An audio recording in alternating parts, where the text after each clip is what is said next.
Live from the BiffNet Studios World Headquarters in Spring, Texas, it's Barry on Deck, hosted by former ESPN Houston radio host and stand-up comedian Barry Laminack, starring Oliver the Cat.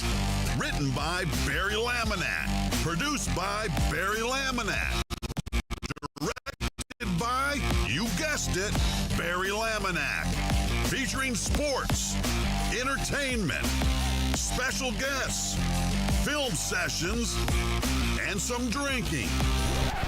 Okay, a lot of drinking. Viewer discretion is advised. And now, here's your host, Barry Laminack. What's up, you damn dirty deckheads? Welcome to Barry on Deck. I am your host, Barry Laminack. Thank you guys for being here. Today is Monday, March 31st. I can't believe it's already March 2025.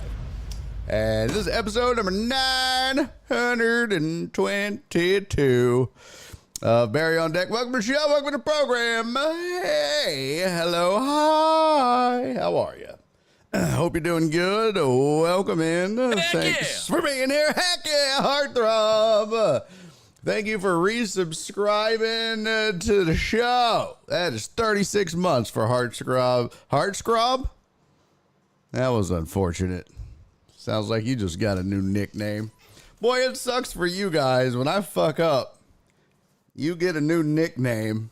Ask Truck Driver Pussy. Sucks. He hates me for that. Wasn't even his fault. Wasn't even his fault. I accidentally said Pussy, and now it's Heartscrob. Sorry, Heartscrob. No, Donna, it's S-C-K. It's Heartscrob. She tried to put it with a strobe. Nope, not a heartstrob. Heartscrob, like a scrub. There you go, Donna. Donna gets it now. There we go. He's like, you raggedy bitch. I even came to your show. I know. Yeah, that was unfortunate. Damn it. Heartscrob said he's in the Pussy Posse. Yeah, the Pussy Posse. Member number one, Heartscrob. That's unfortunate. Well, welcome to the program. Good to have you in. We have a show. We're doing it early. I mean, all things considered. You know what's wild?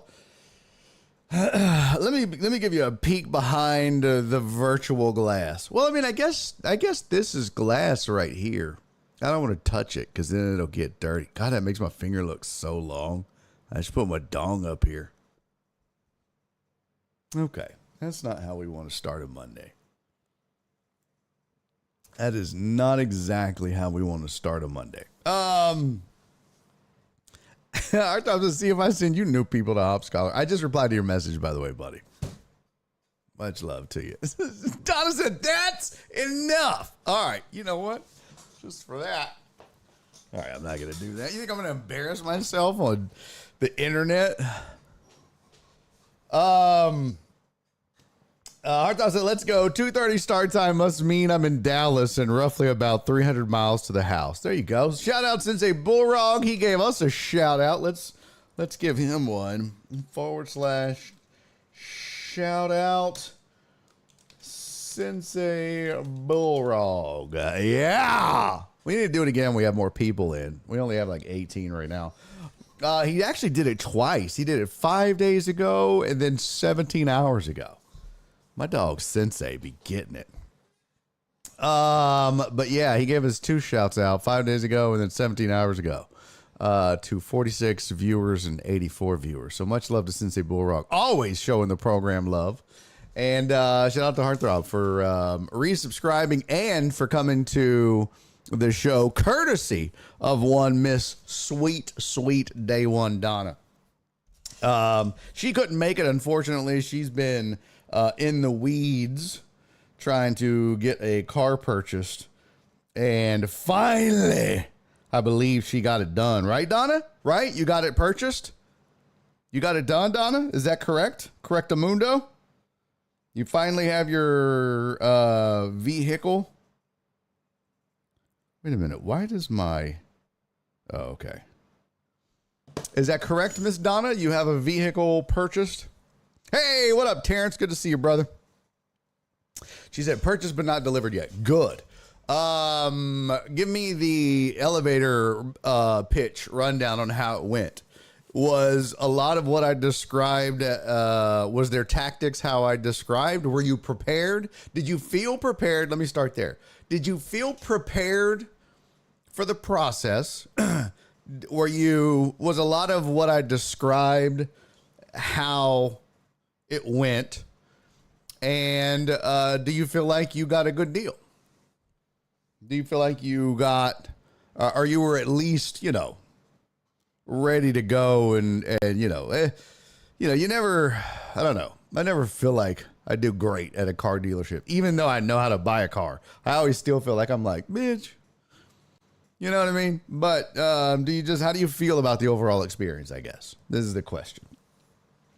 In the meantime, let me say what's up to everybody. What's up to Donna on YouTube? Keith Sager on YouTube. What's up, my Lawn Talk brethren? AJB. What's up, pimp?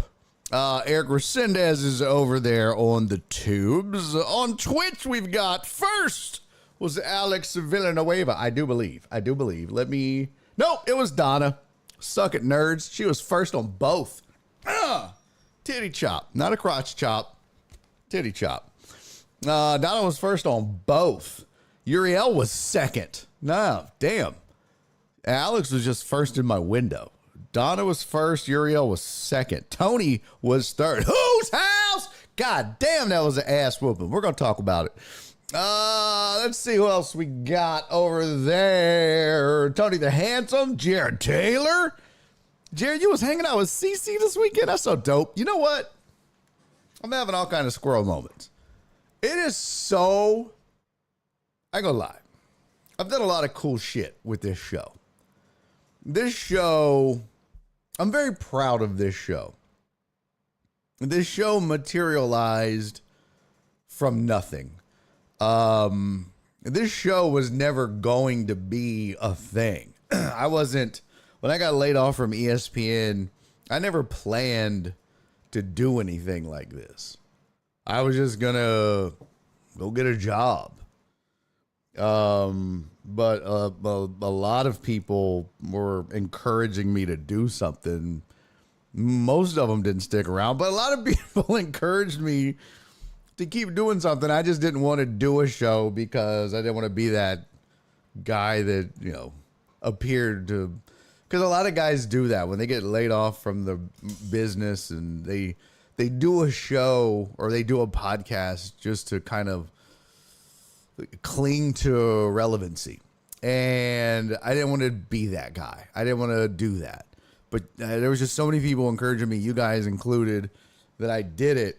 And I got to tell you, I'm proud of this show because it came from nothing and it materialized in a matter of days.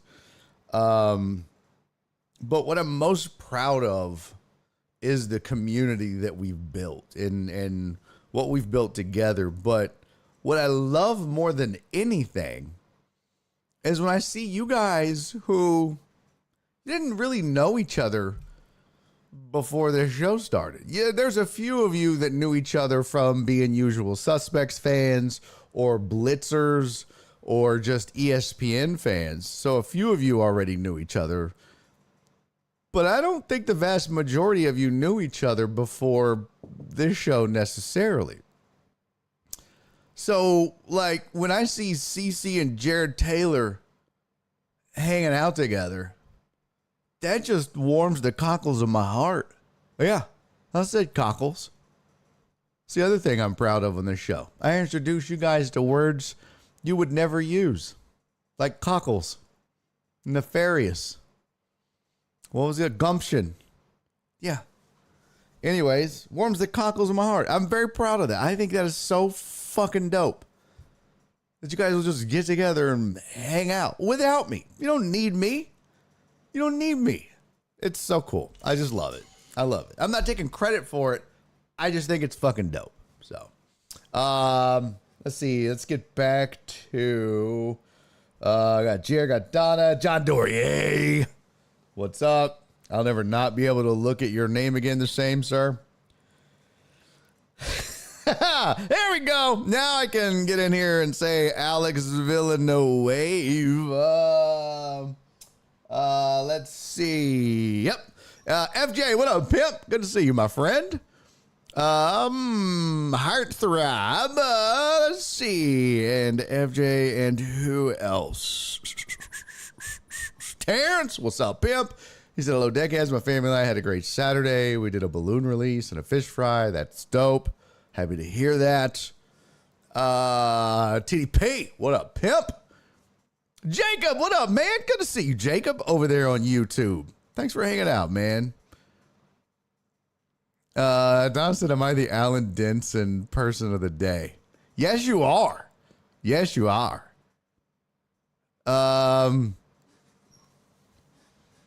Donna said, I actually had a great sales experience at Don McGill Toyota. The salesman was new, so not pushy at all. Okay. Good. Sales manager was a little pushy, but I wasn't having it. Good. The finance manager did an excellent job, too. Interesting. What about... See, I'm always skeptical of that now. As far as the deal and whatnot were, I mean, as far as the negotiation went, Heck yeah. I don't want to get into too many details because I don't want to know your business like that. Angry Amish! Let's go! That's 8 months. We're about to have a baby. Some baby. Thank you, Angry Amish. Much love, man. So, Donna, I just like, do you feel like you walked away a winner? That's what I want to know. I mean, do you feel good that you didn't get your head ripped off? Because here's the thing. It's been my experience that usually if you feel like you got a good deal, this is just being honest. Usually if you feel like you got a good deal, you didn't. Usually if you feel like you got ripped off, you probably got a good deal. I know that sounds crazy. I know that sounds wild. But ask anybody in the car business, that's usually how it goes. Just saying. What up, Dre? Good to see you, pimp. Who else is here? Truck driver pussy. Alex. Who else? Dre, FJ, Donna, Jared, CCS, good people. Baby Dubs. What up, Dubs? No, Alex. I love me some Total Dallas. Total Dallas is the best. Let's see. Alex, Donna, I saw the aftermath of what you did to her, Jared. FJ said, in other words, Barry is saying I introduced y'all. Leave me the fuck alone. Absolutely not, sir. Absolutely not. I'm not even really taking credit for it. You know what I mean? Like, I'm definitely not. I'm just saying I think it's so dope. I really am. I just think it's so cool, man. Like, I'm just scrolling on Facebook or maybe it was Facebook, Instagram, Twitter. I don't know.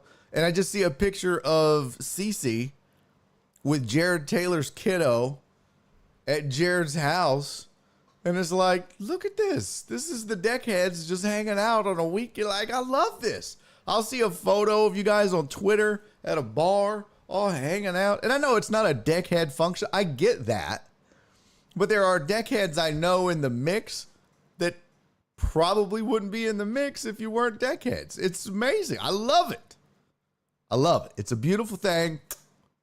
It's partly why I love this show so much. So no, I'm not saying leave me alone. I love you guys.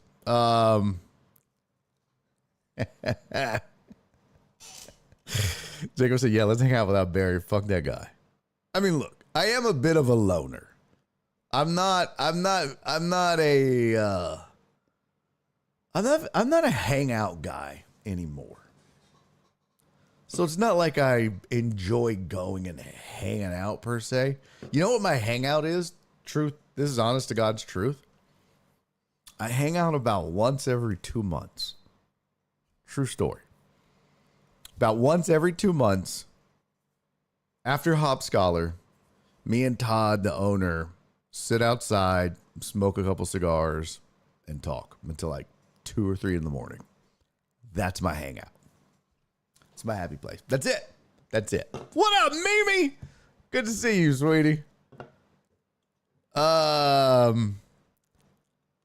up, Brian? Good to see you, Mr. Pettit. John Dorier says, at least I'm not a pussy. That's true. Dre said, good to see Clarence, CC, and FJ over at Cobos Thursday. Yeah, I did see again, I saw a picture of FJ and CC together. So dope. And again, I say, some of y'all would have been hanging out anyways because, I'm not taking credit for, oh, it wasn't your kid? My bad. Again, I'm not taking credit for everybody. Some of y'all knew me way before or knew each other way before this show. You know what I mean? Like Dre, you and Clarence, y'all knew each other from the Blitz or from the Suspects or just from ESPN. So again, I don't want to take credit for all of the relationships that exist amongst the deckheads. But there are some that are a function of this community, and I just think it's badass. So I just want to clear that up. Donna said, I know I got a good deal. Fuck yes. Love to hear it. Love to hear it, Donna. Love to hear it so much. I love it. I love it. You little Howard Dean.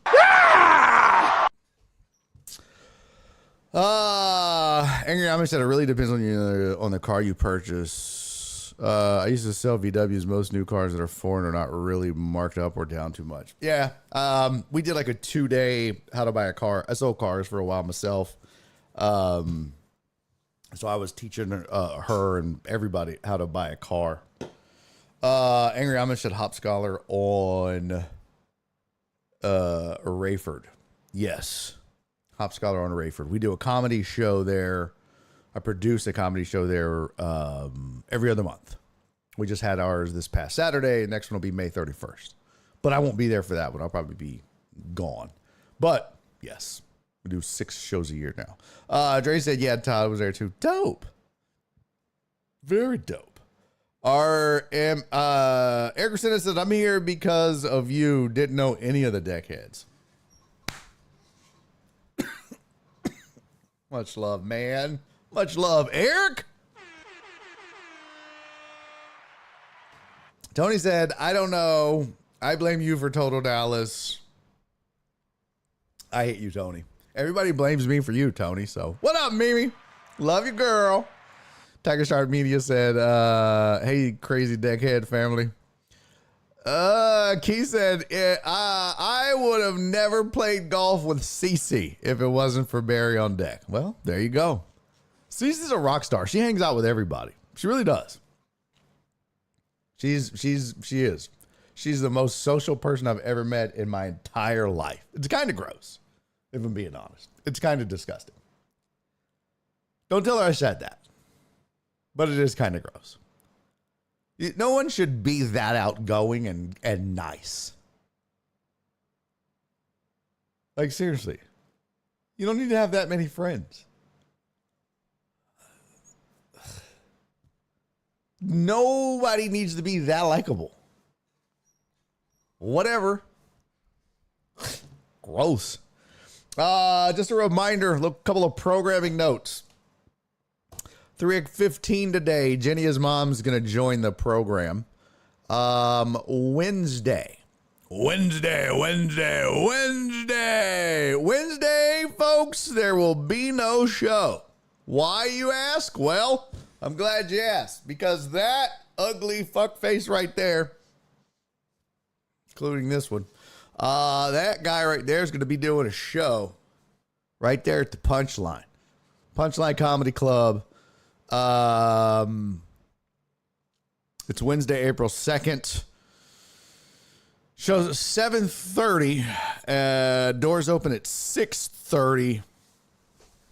Tickets are still on sale. I could still use your love and support being in the building. Some of you have bought tickets and aren't going, and I appreciate that support. But I want your butt in the seat. I want your ass in the building. I want your face in the place. I want your face in a seat. I want to see your smiling ass. I may have messed those up a little bit. You get what I'm saying, okay? I want you there. I want you in the building. So come out. Get your tickets. Come support your boy. It's a big deal. There's only a few of these shows that I get in this town at these clubs. There's really two main comedy clubs in this city. There's the Punchline Comedy Club and the Houston Improv. I just headlined the Improv, I don't know, 3-4 months ago. And now I'm headlining the Punchline Comedy Club. So these shows don't really come around all that often. This is the first time ever that I'll be headlining this comedy club because it is fairly new. And so I really want to make a good impression. I want to, I'd like to have as many people in the building as possible. You might see some celebs in the building. That's all I'm going to say. There may already be some confirmed celebs that will be in attendance for the show. So, if you want to come rub elbows with celebrities, local celebrities, might be worth your while just to get your tickets. Come hang out. Who, you ask? Well, I can't say. Okay, I'll tell you a couple. There's my neighbor Al. He's pretty well known in the community here. My CPA Charles has won several Toastmasters awards. There is Connie, who is a level 12 paladin in Dungeons and Dragons. And who else? There was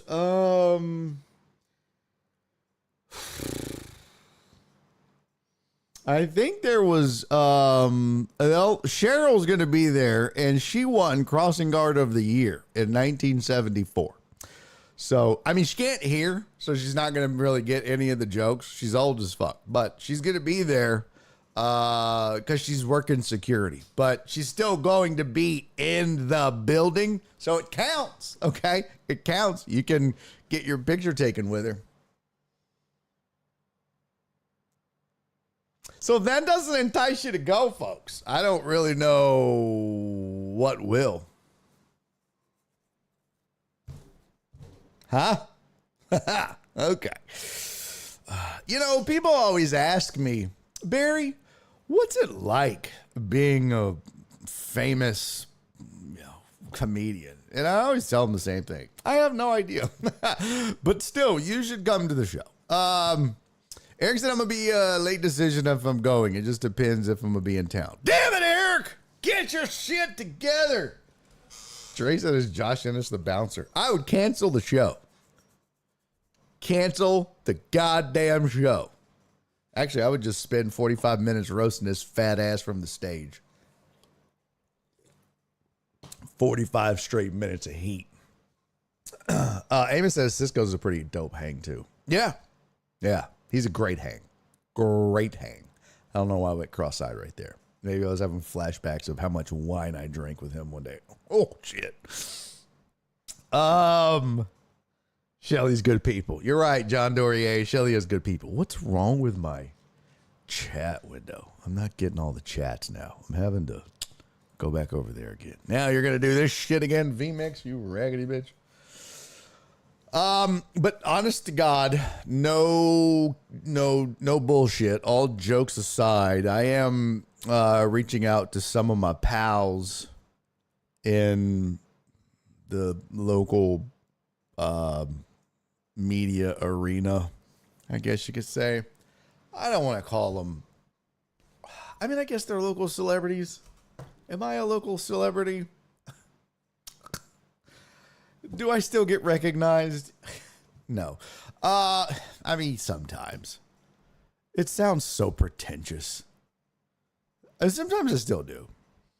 Occasionally. It's usually from my mugshot that's hanging at the post office. No, seriously though, I've reached out to a bunch of people that I just, people I know in radio and television and just, hey man, I was just tell them I'd love to have you come. I'm trying to pack the place out. I'm trying to make it a thing, and would you be there? And there's been some really cool commitments. I'm not going to name names, John Dorier. I won't name names. However, I can tell you that I have commitments from 2 people in sports talk radio.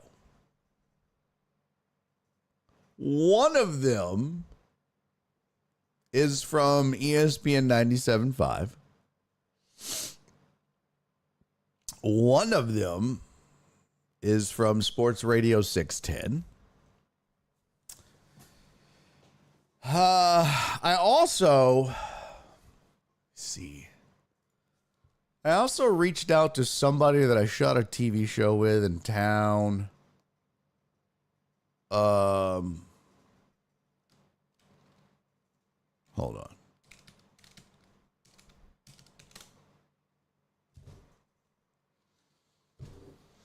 This person has just on one platform, 4.5 million followers. Probably across social media, they approach, I mean, maybe close to 10 million followers total.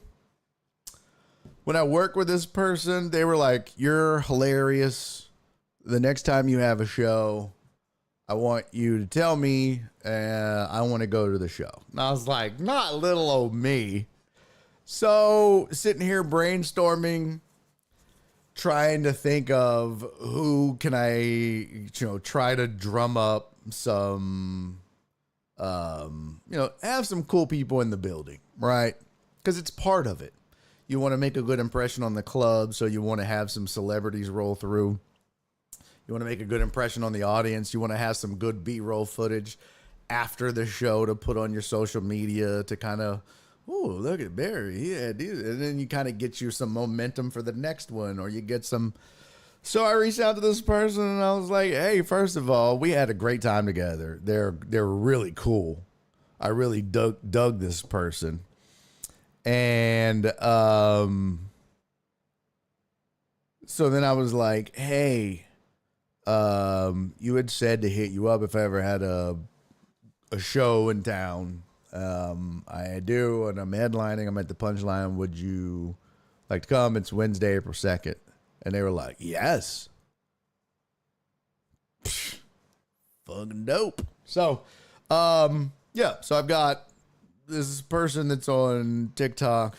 It's weird, but yeah, they're huge on TikTok. They're well known on TikTok.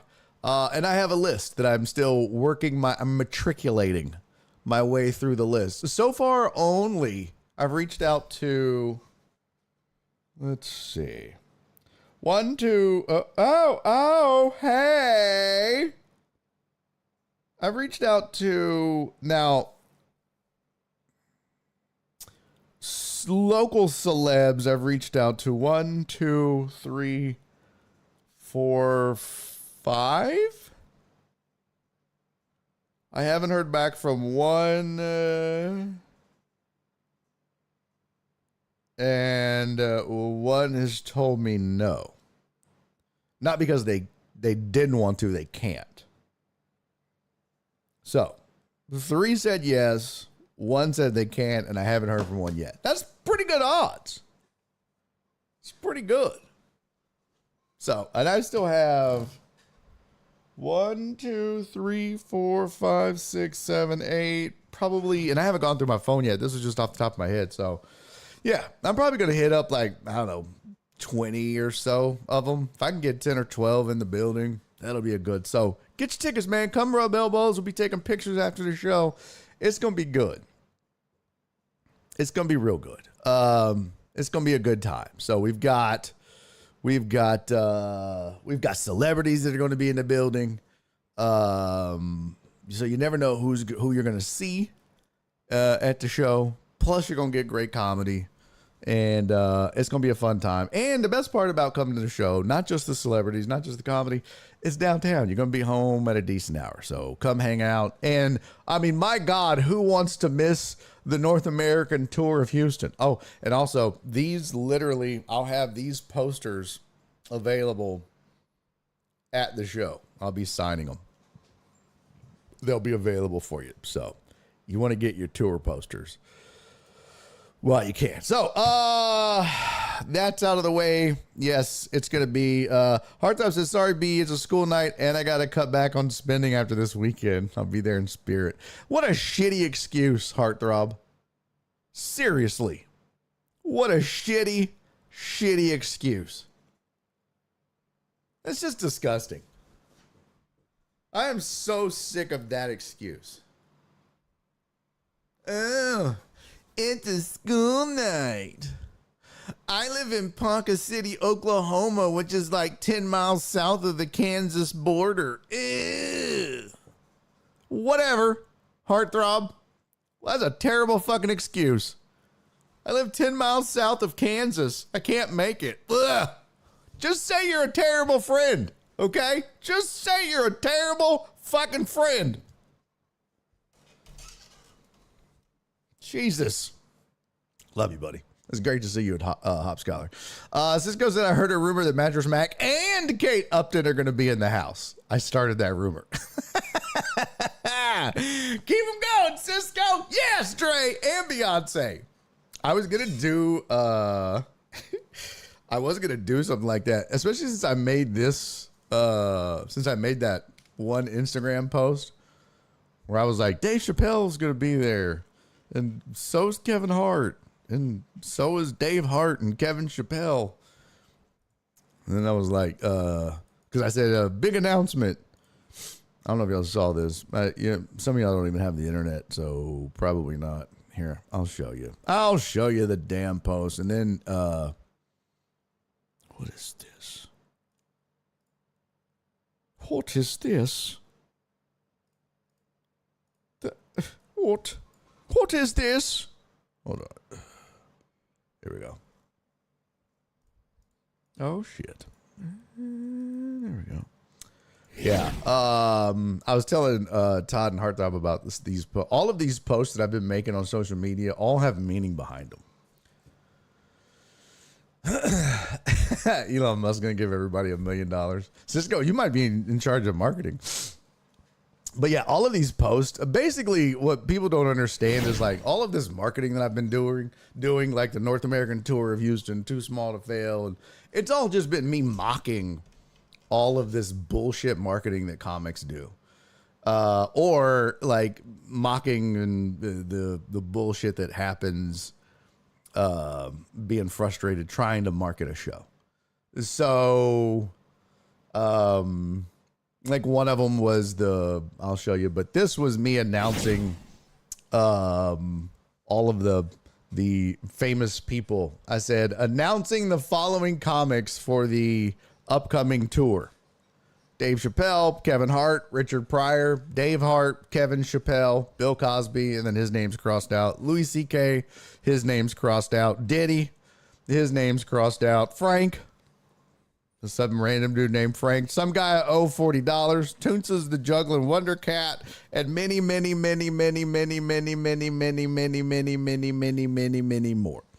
And then down at the bottom, because there's a little asterisk up here under just announced that you can barely see.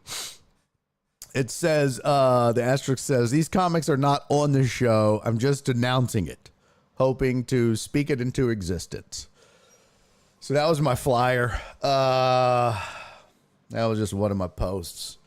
Yeah, it's basically just me making fun of and mocking the entire process of promoting a comedy show. That's all this has been, is just me mocking the promotion of a comedy show with all this bullshit. Because I've seen like comics put like award-winning comic on their shit. I'm like, you are just absolutely making shit up.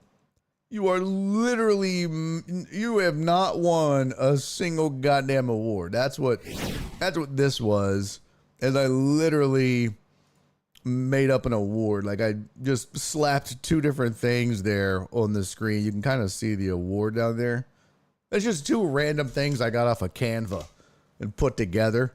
Yeah, and the award, it doesn't say anything. It says this means nothing down there on the award. And then where the stars are, the little, it just says WTF. What the fuck? Yeah. It says the people have spoken. One of the funniest comics in the game. Somebody, probably. Question mark. Then the other quote is, he's my absolute favorite comedian. His mom, maybe. And then the last quote says, he checks all the boxes. His therapist. So this is bullshit. Like people just, the marketing is just goddamn ridiculous. So I've been mocking it. And there's more to come. I'll be shooting another one.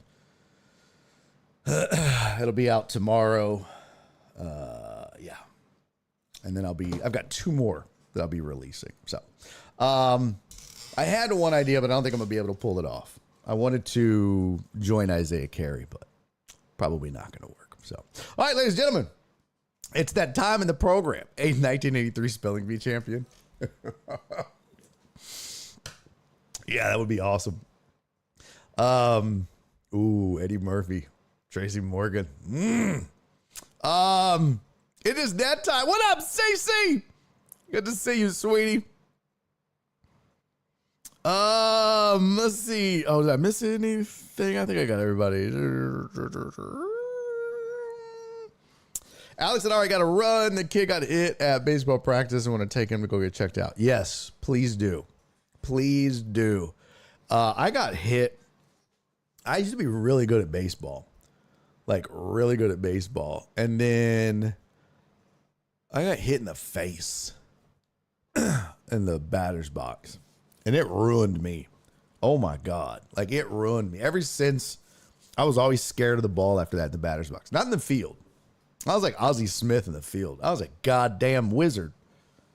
But at the plate, holy shit, I was scared of the ball. As soon as the pitcher would release the ball, I'd jump out of the box. I'd just go diving out of the box. Every time. Every time. Once I got hit in the face, it was over with. Couldn't get me back in the batter's box. Trauma. PTSD. So yeah, definitely go get them checked out.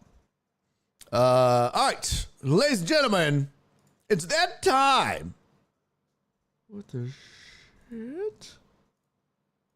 Jenny, did you join the wrong one? No, she didn't. She joined the right one. I got to go fix it again. Let me see here. Let me get back to the old one. Caller one. She's back. I love it. Look at that beautiful face, ladies and gentlemen.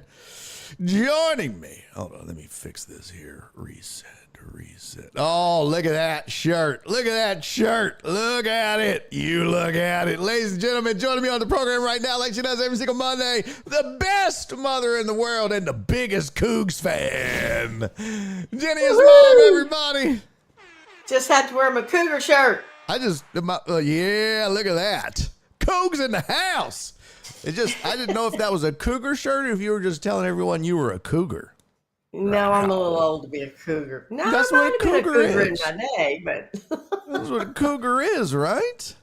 Yeah, but not this old. Boy, I tell you what, Mom, I don't think cougars live that long. You're more like a saber-toothed tiger. That's right. There you go. Yeah. Yeah, they're extinct. Yeah. I could be going extinct. You very well could be going extinct. That's right. Let me, I'm excited about my cougars. I think you moved your video there. Let me pan you. There you go. Yeah, we were just getting mostly chest. I am excited about my cougars. Oh my God. I have to admit.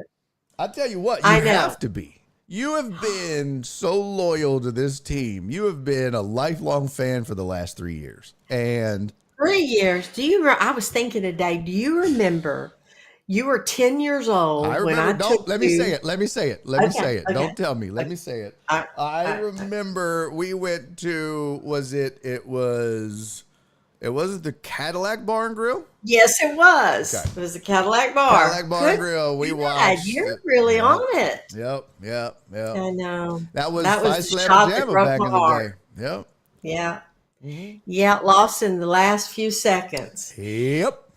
And now you might figure we go to the Final Four and we're up against the other 3 top number 1 seeds. First, this is the second time in the history of this tournament that there has been 4 number 1 seeds make it to the Final Four. It's going to be an amazing competition. I tell you what, I feel like everybody has kind of slept on this Cougars team, which early they had the 3 losses and they were injured.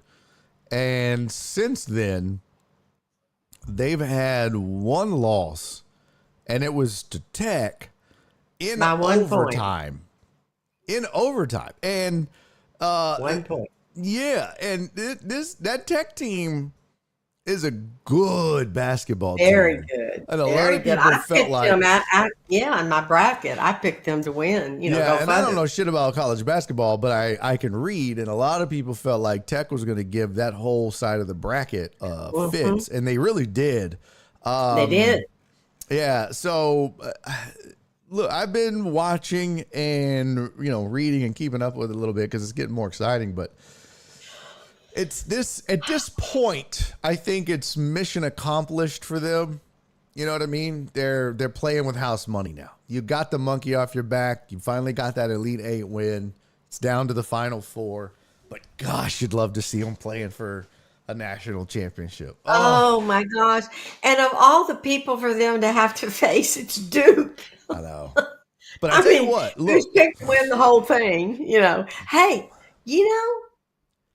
but what they really did to Tennessee, a number 2 seed, they dismantled that team. I mean, the fact that Purdue played them closer to Tennessee, and again, I don't know shit about most of these teams, but I can't help but wonder, was this just bad seeding on the part of the tournament committee? Or no? Was that Purdue game a wake up call? Did Kelvin get in that ass afterwards? Like, I don't know what happened, but it was like, holy shit. I think it was because Tennessee is really, really good. And the thing about Tennessee is they're a really top notch defensive team. Yeah. And all of a sudden our guys were hitting, their 3-pointers and Roberts finally got loose in the center. And I don't know. I was shocked. I was ready for a game that we might lose. Well, and then it just got off to a 20-5 or something like that in the beginning. It was unbelievable. Well, I missed the first half. In fact, I was farting around. You were like, boy, these Cougs. And I was like, oh, what? They're playing? You were like, yeah, it's this halftime. I was like, son of a bitch. I missed the first half already. It was a bloodbath the first half. It was. Yeah. I was afraid they were going to come out and be, so overconfident. But and they did get within 10 points. But absolutely a dominant performance. And just to put a button on their regular season and what they did after those 3 losses in the first 1, 2, 3, 4, 5, 6, 7 games, they had 3 losses and they were injured. A lot. So they had lost to Auburn, Sharp was injured, who is a number 1 seed. They lost to Alabama, and they lost to San Diego State. But since then, they had 1 loss to Tech, 82-81. They since went on the road and avenged that loss in the regular season. So since that time, and don't don't forget how many road wins they have. Well, yeah, I mean, The number one in the country. They won all their Never games lost a except road one. game. Yeah, Yeah. they won all their games on the road. They won all their games except one since that Right. time. So since those first 7 games. So that's what I'm saying. I'm hoping this that has been one of, if not the best teams in basketball after their first 7 games. And that's why I think people have kind of slept on this team. They don't get a lot of love nationally. They're not a blue blood program. They're not a team that people think are a powerhouse. They just went to the Big 12 last year. They won it. But I think all the talk has been about Duke and Flag. All the talk has been about the SEC and how all of a sudden it's become a basketball conference. But Houston has just been quietly waiting in the wings. And I tell you what, man, they took an SEC team like Tennessee, who has been playing in Put the them SEC. to their knees. My God. That's just, I know.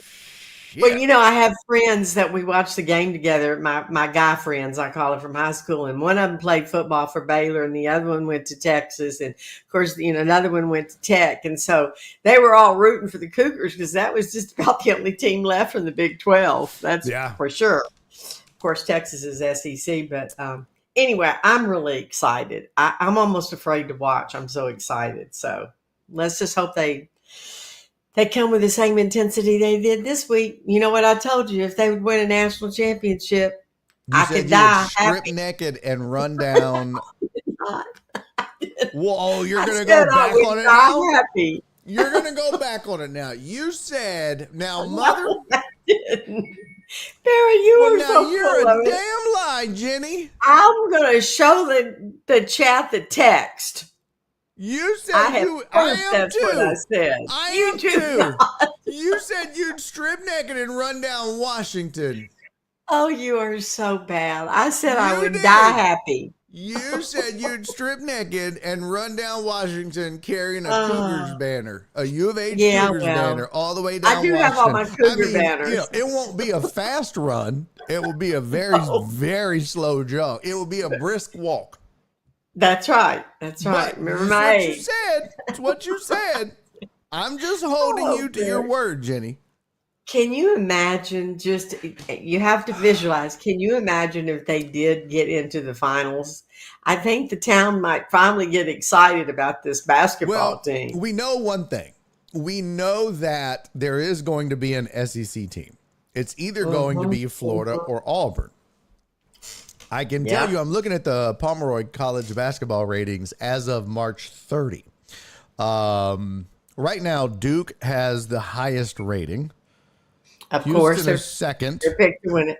Houston is second. Florida is third, and Auburn is fourth. So whoever wins out of Duke and Houston is probably going to be favored to win it all. Seriously? What are you looking at? What are you looking at? Pomeroy College basketball ratings. It's the Ken Pom ratings. It's basically like an overall. They take the offensive rating and the defensive ratings and all these adjustments and luck and strength of schedules and all this bullshit, and they come up with an overall rating for each team. Currently, Duke has a 39.62 Ken Pom rating. Houston has a 36.49. Here, I can share it. I don't know why the hell I'm being stingy with it. Hold on. Let's see. Huh. That's interesting. Oh, there it goes. Interviews. Okay. Why? Oh, why isn't it showing up now? Hold on. Let's see. That's why. You know, one thing that's different than the other years is that they're healthy. Yeah, and that was that's a big difference. They're all healthy. So there you go. There is. I see it. Yeah. So there's the Ken Pom ratings right now. Duke at a 39.62, U of H at a 36.49, Florida at a 36.05, Auburn at a 35.25. So, yeah, I mean, and again, you know, when you look at that record of 34-4, I mean, 3 of those, one was versus Auburn. Okay, one was San Diego State and one was Alabama. Well, Yeah, I doubt very seriously this current Cougar team is losing to San Diego State completely healthy. I doubt it. It was in a that's tournament. probably not a 34-4 team. It's probably a 35-3 team, just like Duke, which is also going to change their Ken Pom rating. Do we really think that this current Cougar team loses to Alabama as constructed and healthy? Probably not. So really, we're talking about a 36-2 Cougs team. Would they lose to Auburn? Very likely. It very well could be. That game was played. Well, that game was played at home. No, was it? Yeah, I thought it was played. Oh, you're right. No, You're that right. game was played at home. They lost 74-69 at home at Auburn. They were hurt. It was the second game of the season. Could they lose that That's game? when Sharp was Sure. out. Yeah. Let's just leave it as it is and call it. But that's still a 36-2 Cougs team if they beat Alabama at home, healthy. And they beat San Diego State at home, healthy. Both of those games they lose. They lost 73-70 to San Diego State. I know they ain't losing that game healthy. And they lost to Bama 85-80. And they lost that Auburn game 75-69. So, I mean, those three losses they lose. They lost all three of those games by 5 points, 5 points, and 3 points. Not healthy. And their other loss was 1 point. So, I mean, they're 4 losses in overtime. by 5 and points. 3 of them were in overtime, remember? Yeah. 3 of them were in overtime. So, I mean, that this was very amazing. well could be, and I don't know Duke's situation or anything like that, but this Cougs team probably should be 36-2, not 34-4. That changes their Ken Pom rating. That changes, I mean, their offensive rating, their defensive rating. I think, and I brought this up because I wanted to, I think what could be real interesting is, and this sucks for Cougs fans, but I think if Kelvin Sampson gets his ring, if he gets his national title, I wonder, it would not surprise me if he decides to step away. Well, Kellen will take his place. Yeah, it wouldn't surprise He's me coach if he and moves waiting. on. I think he's Yeah, just been I like, think he would. he's so close. He's been, you know what I mean? Like but he's got this program as a well-oiled machine. It's risen to prominence. It's where it's supposed to be. It's in good hands. But if he wins it all, and I'm gonna tell you what, there's no reason why they can't. There's just no reason why they can't.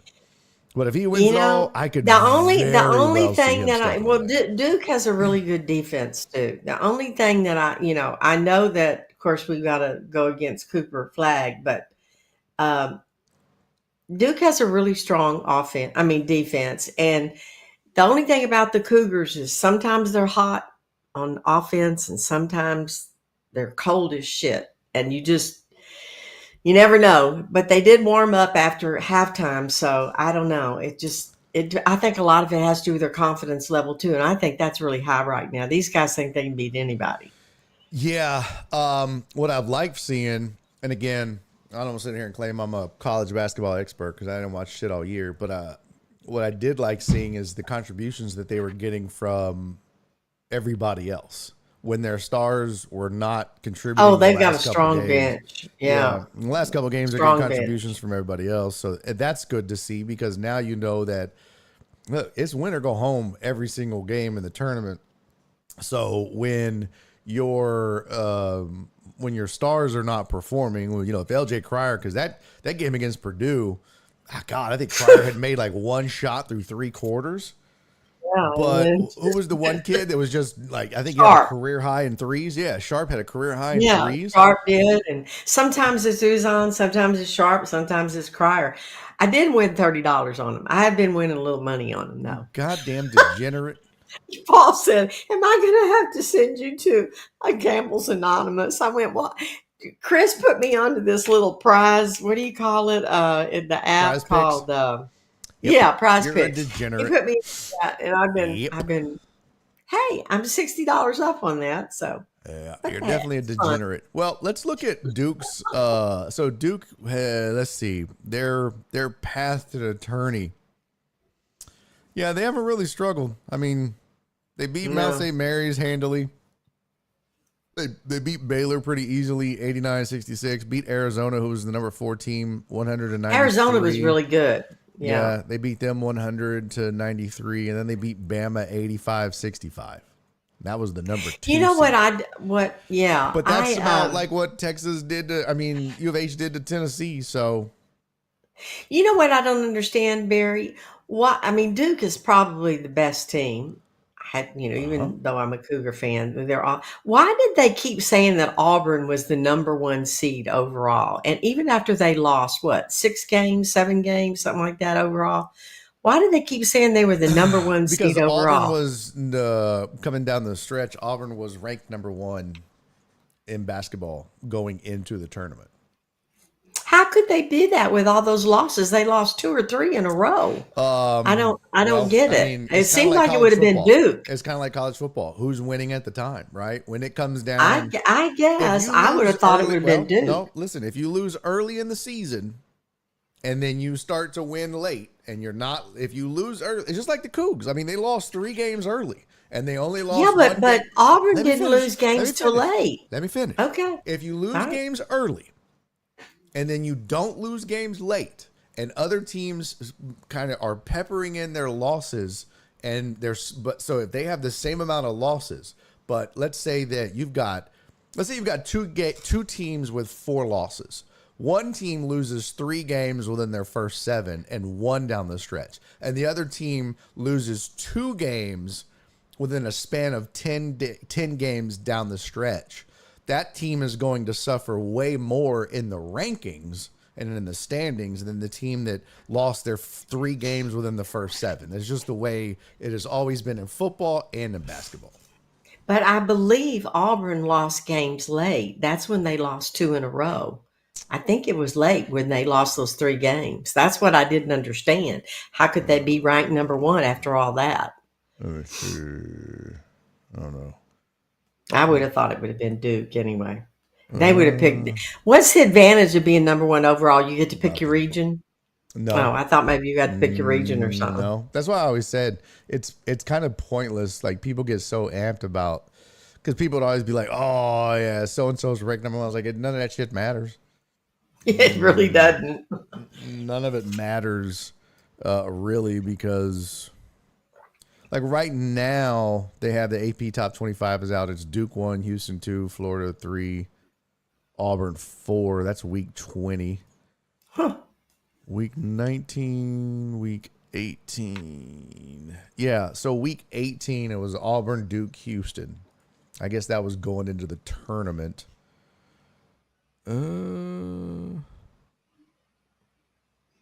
Yeah. It's crazy. All 4 of them have been up there. That's the main thing, is they have stayed right in those top 4 for a long time. Oh, you know what it was? It was because those losses were in the SEC tournament probably. Tournament? Yeah. I don't know. And one of them was an overtime loss. Yeah, I bet you one of them was probably an overtime loss, and then the other one was the SEC tournament, and that's why. Oh, okay. Yeah. That's probably what it was. Yeah, one of them was to Tennessee. One of them was ranked to a loss to number 7, because man, they played number 17 Kentucky. They played some tough teams and beat them. They lost to number 22 A&M. Lost to number 7 Alabama in overtime by 2. Beat Ole Miss, and then lost to number 8 Tennessee. So that's a hell of a stretch. And yeah, that's 3 losses in 4 games, and I bet you that last loss was the last loss was obviously this March Madness one, but the OT loss was probably the tournament, the Big 12 or the SEC tournament. So that's what it was. Yeah. Well, March 8th loss had to be the SEC tournament loss. The Aggie loss was probably the last game of the regular season. Well, so that's why you're seeing that's why you're seeing those losses. So the last loss of the regular season was probably Auburn, which they were like, well, it's the last loss of the regular season. They're still number 1. A&M was ranked 22, no big deal. And then they rolled into the SEC tournament and lose in overtime to Bama. So they're like, well, it's an overtime loss to Bama. They're still number 1. Yeah. who's really good, number 2 Yeah. seed. So, So that's why. That's probably what it is. anywho, I don't know. It's going to be a long week. They play Saturday. Yeah, Saturday. Yep. It's gonna be One good fun. thing.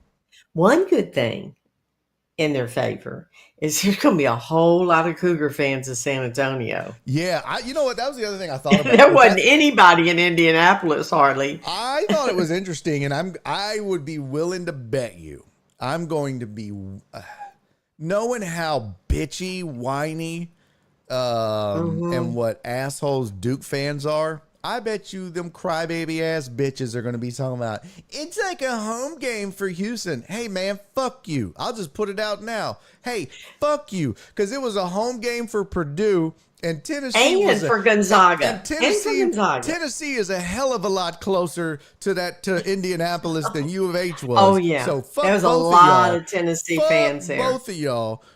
I don't want to hear shit if U of H wins. I don't want to hear a goddamn thing about them getting home games in the Final Four, because you didn't hear them say shit. They didn't make no excuses. That shit don't fly. I don't want to hear that at all. You know, some of the reporter told Sampson, get on a plane. Yeah, somebody said to Sampson, there were 18,000 fans, and Sampson said, yeah, and 16,000 of them were Tennessee fans because they were so loud. Of course, they shut them down pretty fast. Yeah, it's hard They to got cheer. that It's crowd hard to noise cheer when out. you're down that much. Jesus Christ. Like 20 points. Yeah. Ask the Suns. Anyway, your Ask the mama Suns is fans. so excited. Man, between We'll them see. and the Rockets, boys, it's good to be a basketball fan in Houston right now. Man, I watched the Rockets last night. They killed Phoenix. Yeah, they did. I mean, it was a bloodbath. Yep. Yeah, it is. It is a lot of fun right now. Could be a sports There's fan two right things now. I haven't witnessed, and that's a Texan Super Bowl and a U of H national championship. Maybe I'll see that before I leave one this out of earth. two ain't bad. I don't think you're ever going to get your Texas Super Bowl. I'm not going to Jenny. ask you which one. I don't think you're going to get your Texans Super Bowl, Jenny. No, I don't think you're going to get it. I think That's you're a much really- closer to your U of H national title in basketball than you are your Texans Super Bowl. Yeah, Although, I agree. I mean, if they can do some work on this goddamn O-line, they're not Offensive far. line, and that's true. They've got a Super Bowl caliber defense, but that O-line. What up, Brother Bear? It's good to see you, man. Yeah, their O-line is just not They're Super trying. Bowl. But, I was just shocked that they just wiped the slate clean. That's what amazed me. They just went, Ugh. y'all are out of here. Ugh. I don't know. Hey, sometimes you just got to, man. Sometimes you got to rip the Band-Aid off and just say, look, how much Yeah. worse? They were the 5th worst O-line in Awful. football. How much worse could it get? 4 slots. Wasn't he the second from the most most sacks or something like that? Yeah, and Kind of look- reminded me back when we first started. What was his name? David Carr. Mm-hmm. Remember that poor kid? He was Yeah. on the ground all the time. Yeah. That was pitiful. And, Yeah. some of it, I think he'll admit it, some of it was on CJ for holding the ball too long. And he'll admit And that. then I think he got intimidated. I really do. I think he got tired of being hit. Then he started getting pissed off, and his body language was terrible, and it was just a bad season. So I think they'll get it. They'll get it figured out. And you can't blame him. I'm surprised he wasn't hurt, really. Lord knows As they many got times as he got hit. they got Super Bowl caliber defense. They just need to get the O-line caught up, and they'll be in good shape. I'll be interested to see think so. what these Stros do too. Oh yeah, gonna be that fun. boy. You talk about a realignment. Woof. I was shocked that they went ahead and left Altuve and left. I ain't gonna lie. I was Really? kind of stunned. Yeah. But little then what surprised. would they do with that second baseman they got? Well, I mean, you didn't really need to make that move. That's what spring was for. Oh, But well, I know. I mean, Altuve I dropped think more they balls jumped the gun. Huh? I think they kind of jumped the gun when Bregman had everything just kind of off, waiting to see what he was going to do. Too. But you know what? That's not true. They had already moved on. They had already made the move. They had Isaac Paredes Already got the third baseman? signed. They had a Walker already signed. Like they had already moved on from Bregman. The Kyle Tucker deal was done. What they didn't realize is that they had a starting right fielder in Cam Smith sewed up. So Yeah, then that's true. at that point, you could have said, all right, fuck it. You know what? Jordan's going to be our left fielder. Now we have an outfield of Jordan, Cam Smith, and a platoon in center.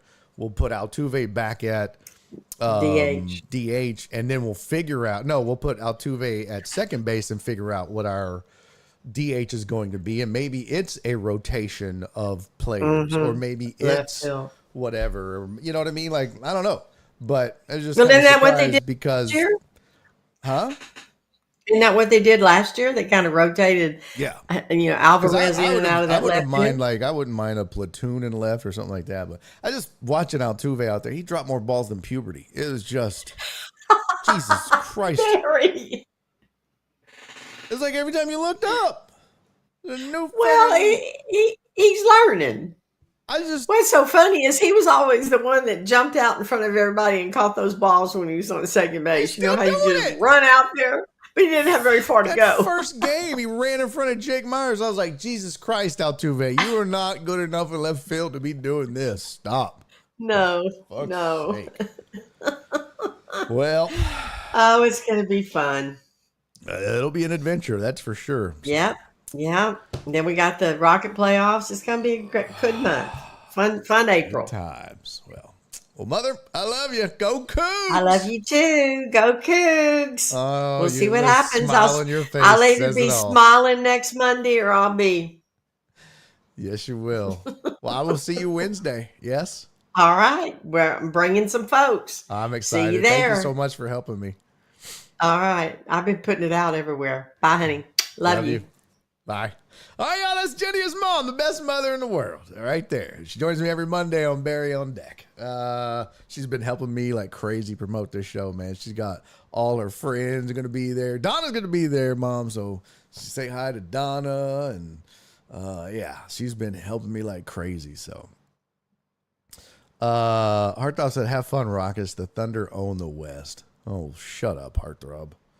You shut your whore mouth. I hope Shea Gilgeous-Alexander's testicle falls out.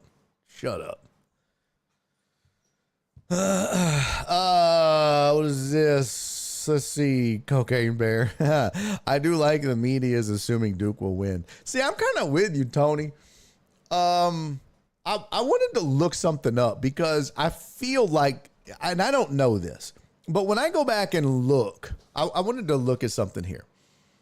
I wanted to go back and compare the two. I want to look at something. Look, I wanted to compare. I want to show you the tournament results. I want to show you something very interesting about Duke compared to U of H and the results between the two. I think this is very telling. Now, I'm not suggesting that, this is why U of H is going to win. But take a gander at this, and it's kind of telling in a way, all right? It's kind of telling in a way because it shows just how much Duke is reliant upon Flag for everything in this tournament.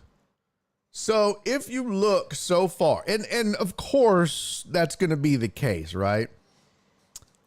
But for the most part, you've got, he has led this team in rebounds, assists, and points in just about every game.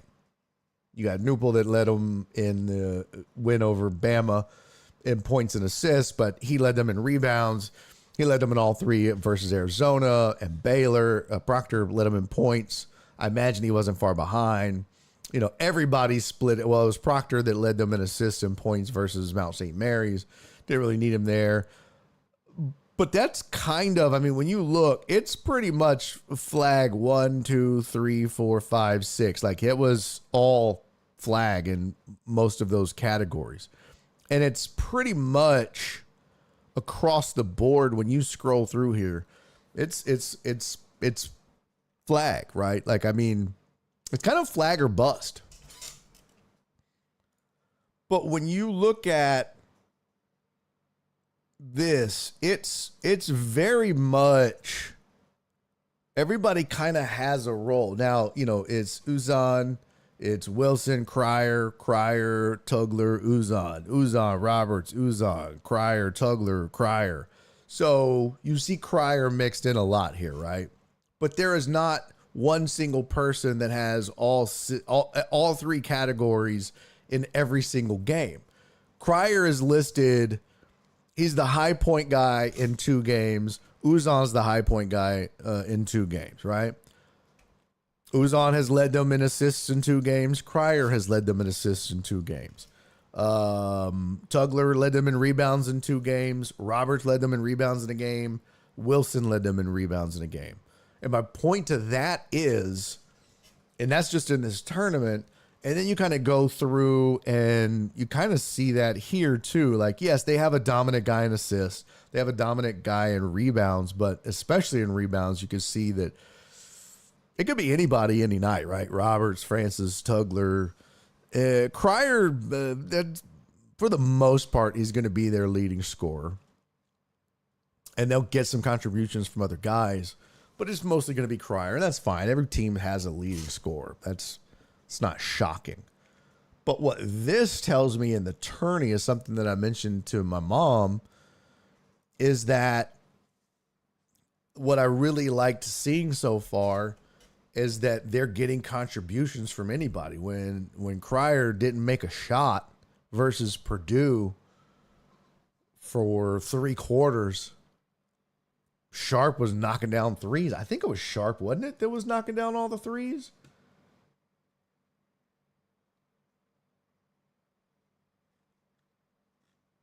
Wasn't it Sharp? No, I didn't want Purdue. I wanted the game. I thought it was Sharp. Let me see the box score. No, it wasn't Uzan. Yeah, it was Uzan who was 6 of 9.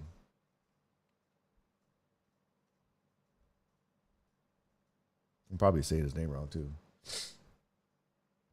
Yeah, it was Uzan, who was 6 of 9, which was like a career high for him. From 3. Not Sharp. So he steps up when LJ Crier basically did nothing. And that, I mean, you look at the point output in that game, Tugler had 3, Roberts had 5, Crier had 5. And Uzan and Sharp stepped up and basically carried the rest of the load there. And that's huge, man. That's huge when you can get contributions from everybody and it's not flag or else.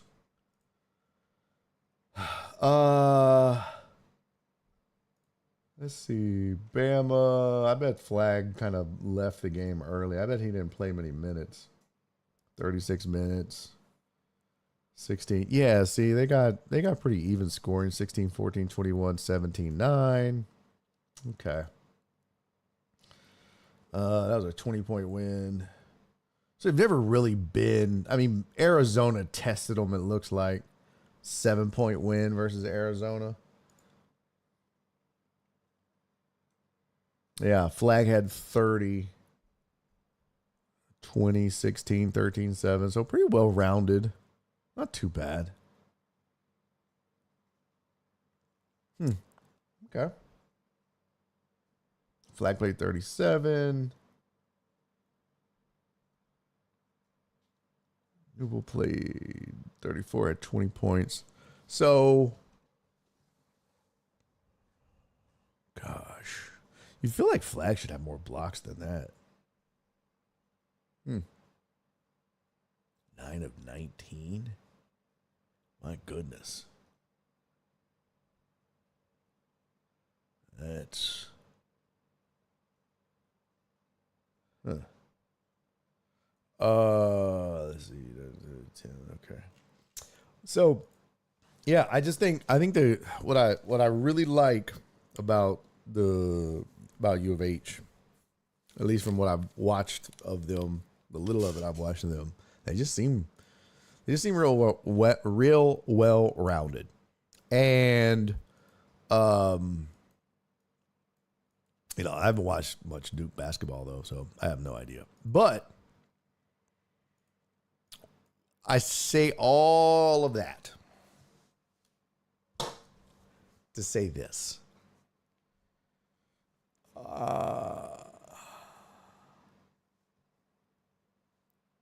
I think Kelvin Sampson is a hell of a good basketball coach. I think he's probably the best defensive-minded coach left. Undoubtedly, U of H is the best defensive team left. Without a doubt. I already closed the Ken Palm ratings. I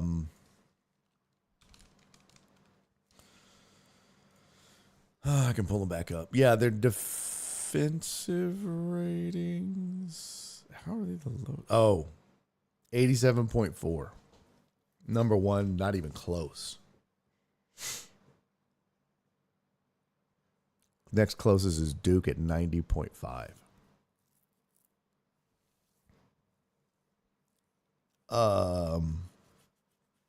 Duke has number one offensive rating at 130.1. So, what I think takes place Saturday, I think Kelvin Sampson just says, if you're going to beat us, Duke, it's going to be anybody but Flag. That's it. It's going to be anybody but Cooper Flag is going to beat us. That's just how this is going to go. I don't care if they've got a double, if they, run kind of a, box in one zone or whatever it is that they have to do. But I think the MO in that game is, and they have the bodies, the manpower, and the ability to be able to do that. Unlike most other teams, Tennessee, probably the only other team that could come close to doing it and being able to defend Duke. Houston just beat them. Handily, I might add. But, yeah, I mean, I think you just let anybody else beat you. And you're fine with it. If anybody else beats you, oh well. But it ain't going to be Cooper Flag.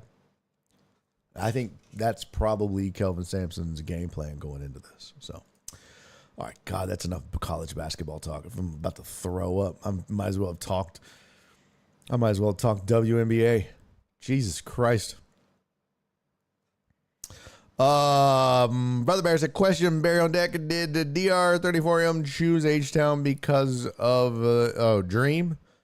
Did Dream choose H-Town because of the weather was close enough to his home in Nigeria, or that's just a rumor? I was like, DR34M, what? Yeah, did Dream choose H-Town because of the weather? Or was that just a rumor? That is the story.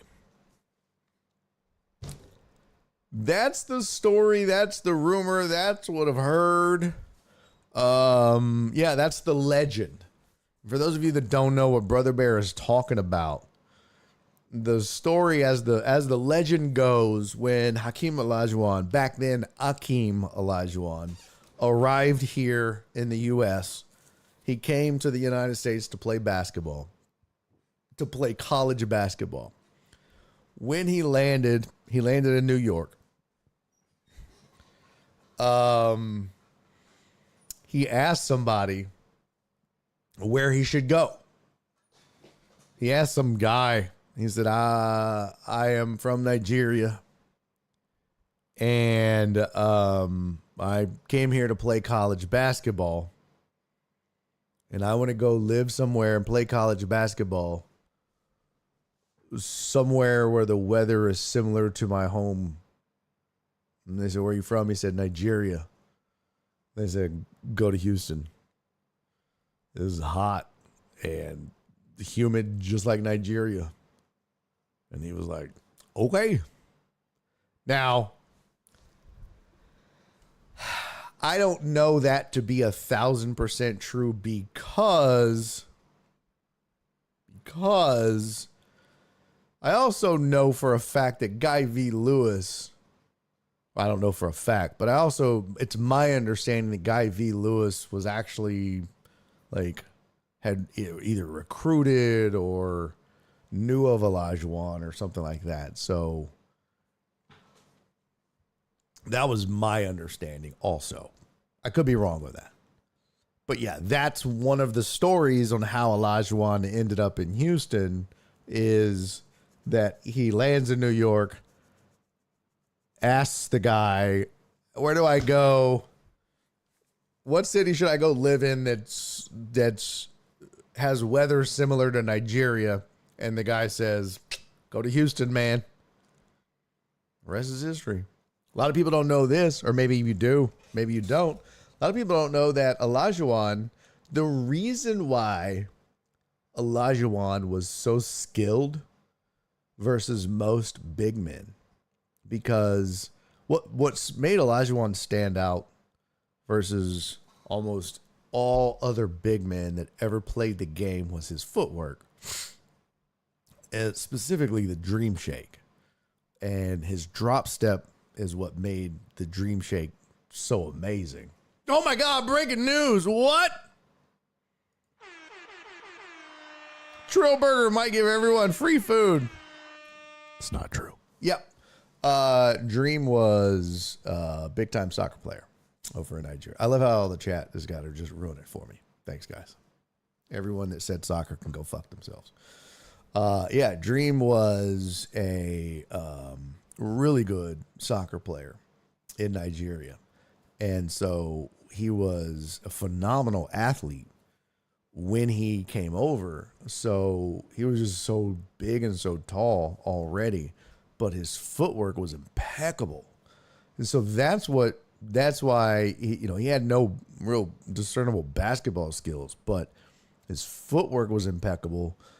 And so that translated, and that's why people don't understand, like with basketball, boxing, all these things, like people equate this shit to like, your hands and your wrists and your arms and your free throws. Man, so much of sports is footwork, and we always tend to forget that. No, it's always footwork. A lot of people don't know that. I mean, some don't. I guess some do, some don't. No, Total Dallas is not giving handies at the punchline. He's giving them outside. Definitely not inside. St. John's didn't pick him up from the airport. That's why he asked where to go. Yeah, see, I don't know these to all be true. The story changes every time someone else tells it. Or every time I hear it. Let's see. Guy V. Lewis. Recruitment of. Let's see.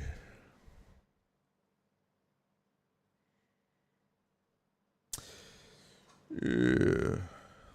It says Guy V. Lewis, the legendary University of Houston basketball coach, famously recruited Hakeem Olajuwon from Lagos, Nigeria in 1979, despite Olajuwon having limited experience. And the two went on to lead the Cougars to 3 consecutive Final Fours. So, like I said, there's some urban legend, and then there's some reality.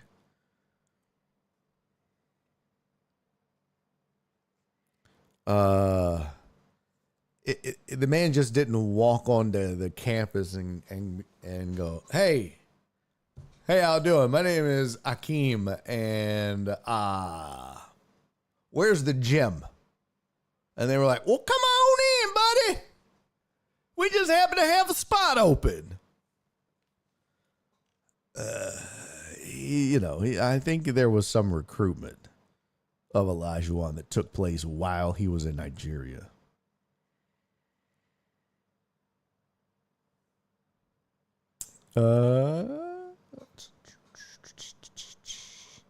Boy, they did that. They did Guy Lewis so dirty. Jeez. Boy, his tenure. Standout players Lewis coached during his tenure at Houston included Elvin Hayes, Don Chaney, Hakeem Olajuwon, Clyde Drexler, Otis Birdsong. Man. Guy V. Lewis. The man had a squad. Let's see. This is early days. Lewis was one of the first innovative and successful coaching styles. Was one of the first coaches to recruit African American players to the South and treated everyone equally.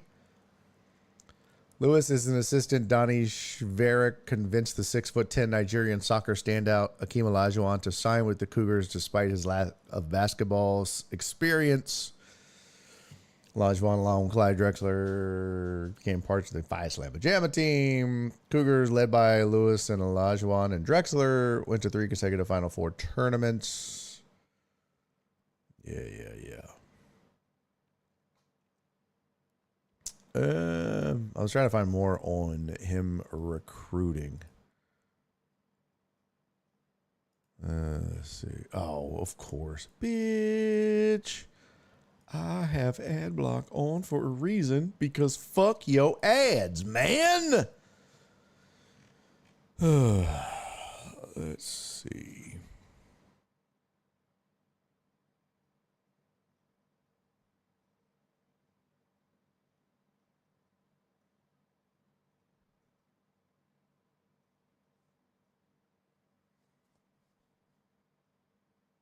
Let's see.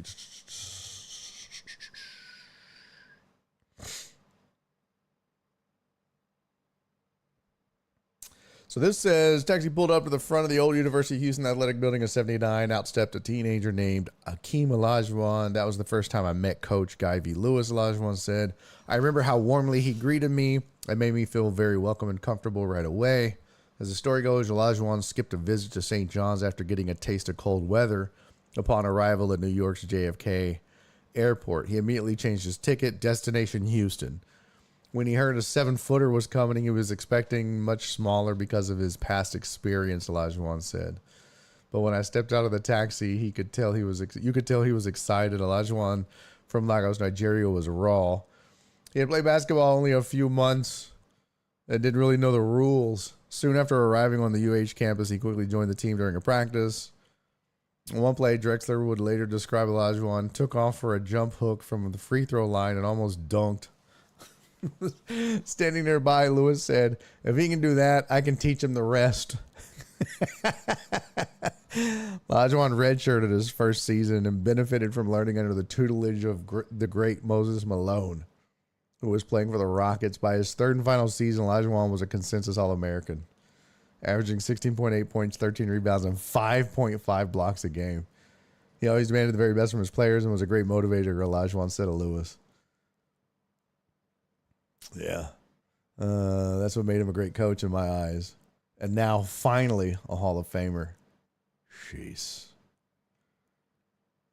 That's crazy. This is an article on Guy V. Lewis. So, yep. The story varies. I think sometimes it gets embellished a little. It's a little over dramatic on the how he ended up here. So, all right, let's do some what is this? Look for David Letterman interview. Oh, okay. So U of H. So U of H was pretty much the Buffalo Bills of the Final Four. Yes, that is correct. Georgetown, Patrick Ewing. I think that was the one I watched with my mom at the Cadillac Bar and Grill, was the Georgetown game, if I recall.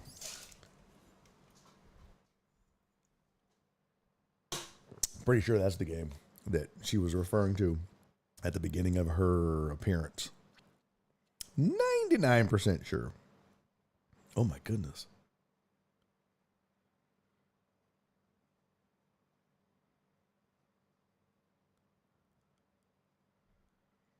Good Lord.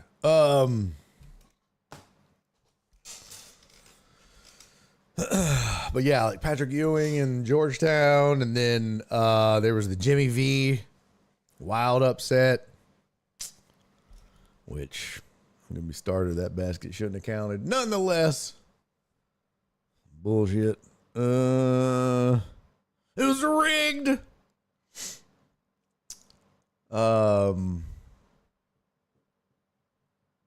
Let's see. Hey, what up, Crystal? Good to see you, Crystal. Let's see. Was this? I think I got everybody. I heard he was a St. John's basketball game, and the janitor thought he was a Nigerian prince.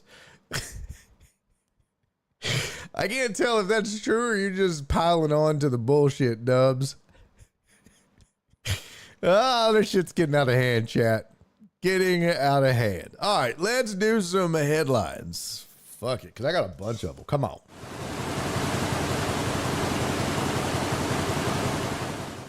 Boy, look at us talking college basketball on here like we know what we're doing. Here's sports headlines for the day. I don't know why I sound like Boss Hog right there. Stanford hires Frank Reich as their interim head coach for 2025. You'll recall Andrew Luck moved on from the problem child that was, and now. I was going to make a terrible joke about Frank Reich, but I'm not. What an unfortunate last name. Reich?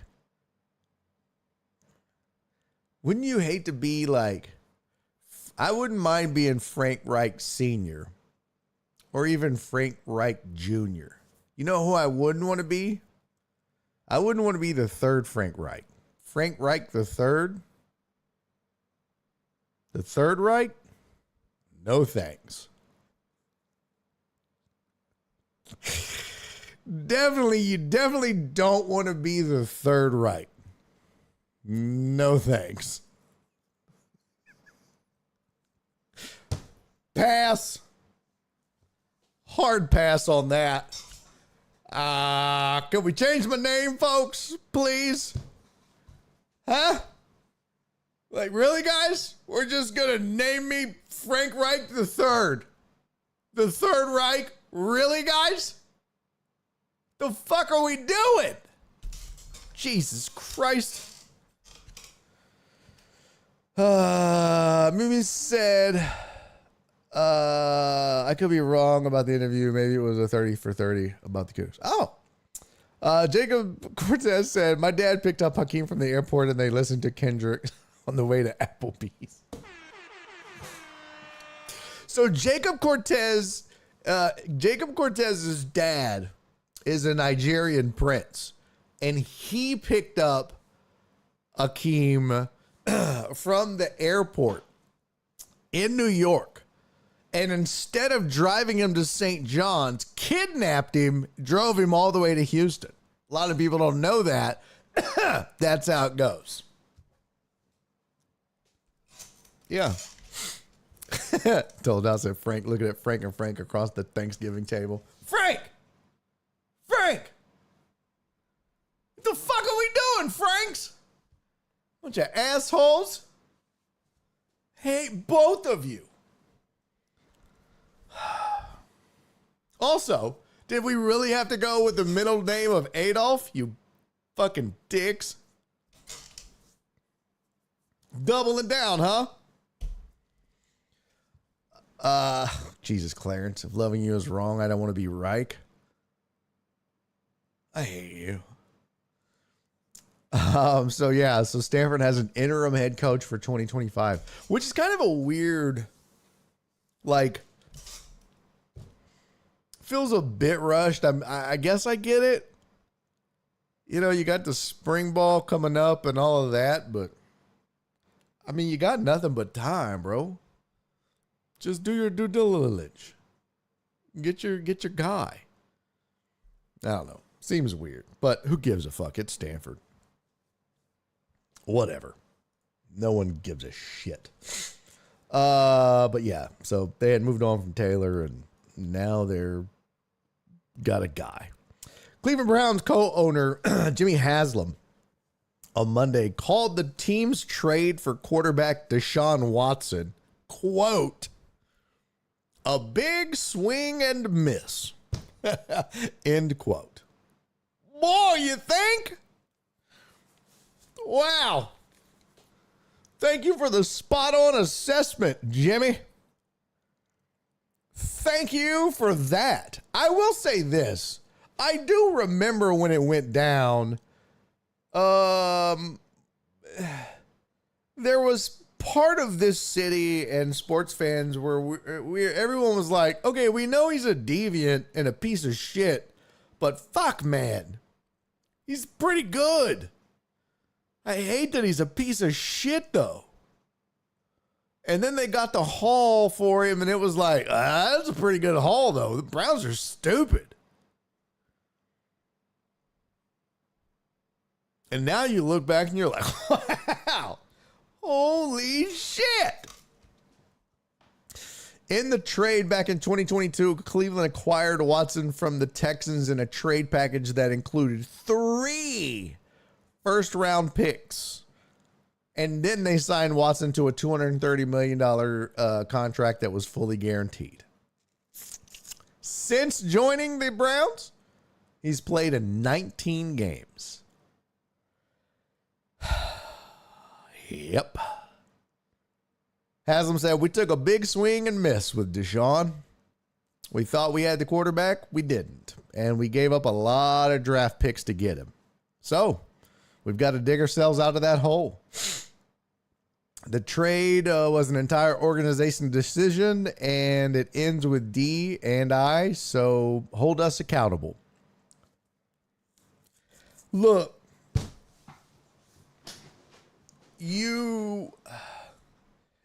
Texans definitely won that trade. They won the Brock Osweiler trade, too. Here's the thing. I don't necessarily think that it was the wrong thing to do.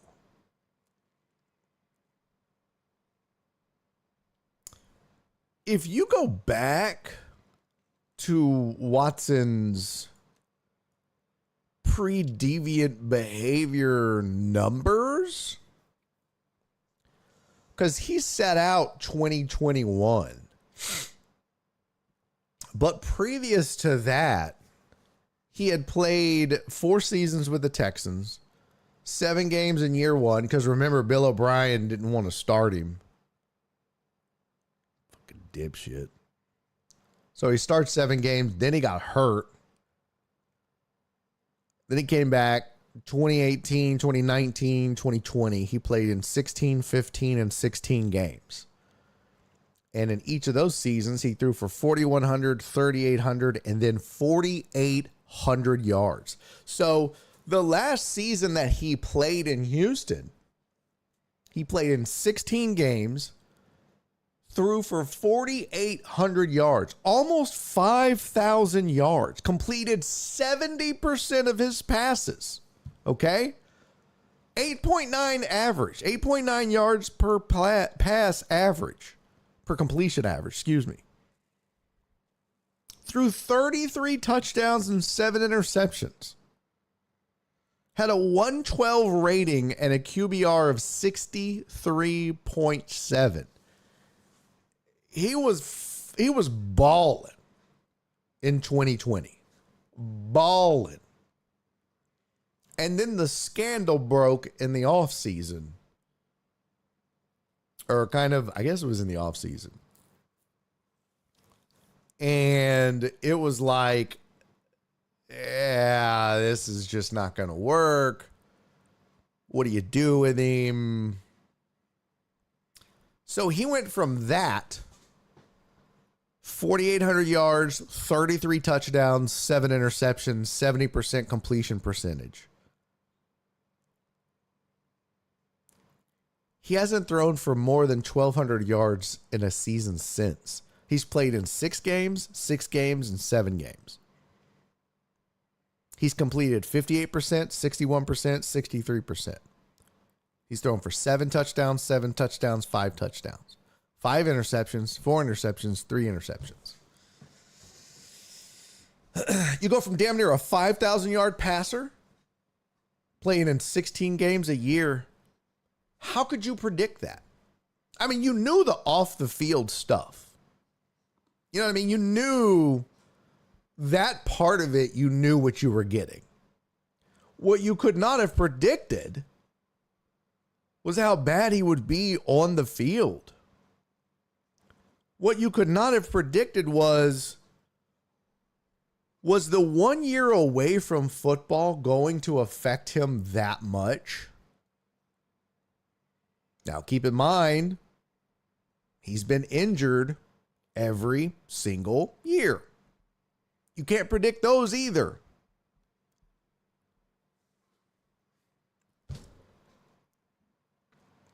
But he was gone for 2021. You knew that was going to be the case. You fade that. 2022, he comes back. He doesn't look good. You chalk it up to rust. He gets injured. Okay. 2023, 2024, you're just like, what the shit is happening, man? It's a big swing and miss. But it's really... you look back, and they did swing and miss. But you know, if you're going to use a baseball reference, I'd rather go down swinging than go down with the bat on my shoulder. So what this wasn't, and let's give credit where credit is due here, folks.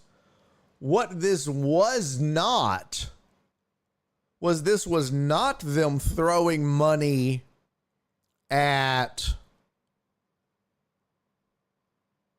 a unproven backup that had a flash in the pan year, right? This was not Sam Darnold. Get ready. I feel that's coming. I just get ready.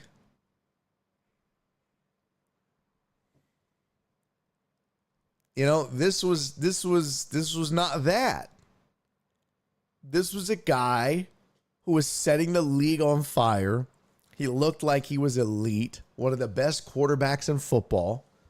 Had an off-the-field scandal that was atrocious, rocked the sports world and the world. You knew you were going to fade it. Okay. But man, you were jonesing for his on-the-field abilities. You could not have predicted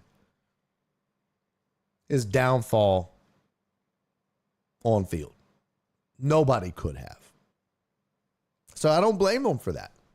And you all know me. I'd be like, Browns are going to Browns. Cleveland sucks. They always do the dumb shit. Did they give up a lot to get him? Yeah, but you know what? The cost of an elite quarterback is a lot. A lot. Trading for Deshaun in 2020 or early 2021 would be like right now trading for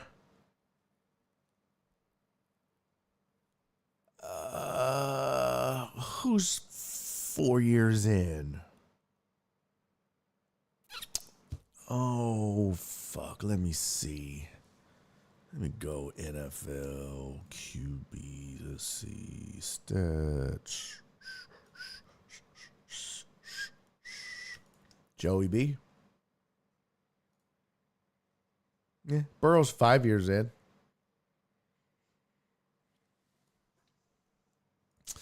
I was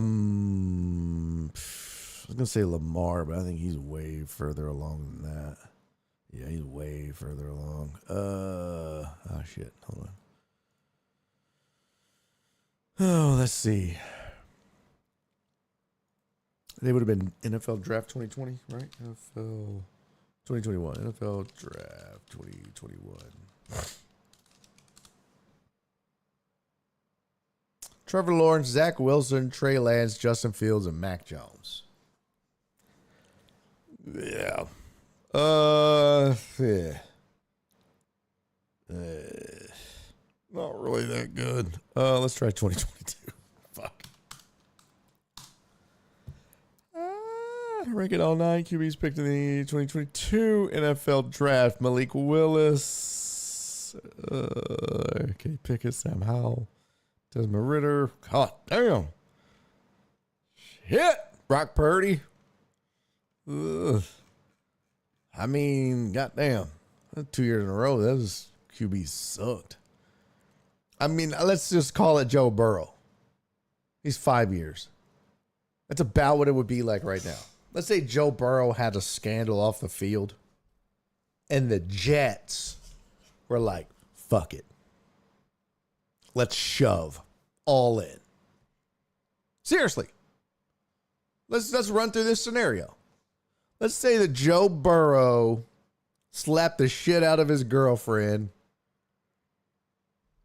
did some other terrible shit, got in trouble, and they were like, get out. And the Jets were like, we'll take him. We're going to ship you 3 first rounders and some other shit, do some pick swaps, blah, blah, blah. Bring him in, give him $230 million guaranteed, redo his deal. People would be like, well, I mean, he's a piece of shit human being, but he can play. And then Joe Burrow over the next 3 seasons, this year in 2025, next year in 2026, the following year in 2027, would play in 6 games a season and throw for 1,100 yards. We'd all be like, what the fuck? That's crazy. Because that's exactly what this was with Deshaun. That's exactly what this was. That's exactly what this was. Now, I'll grant you, Joe Burrow has had more success in the playoffs and whatnot than Deshaun did. But same caliber. Same kind of upper echelon type of player.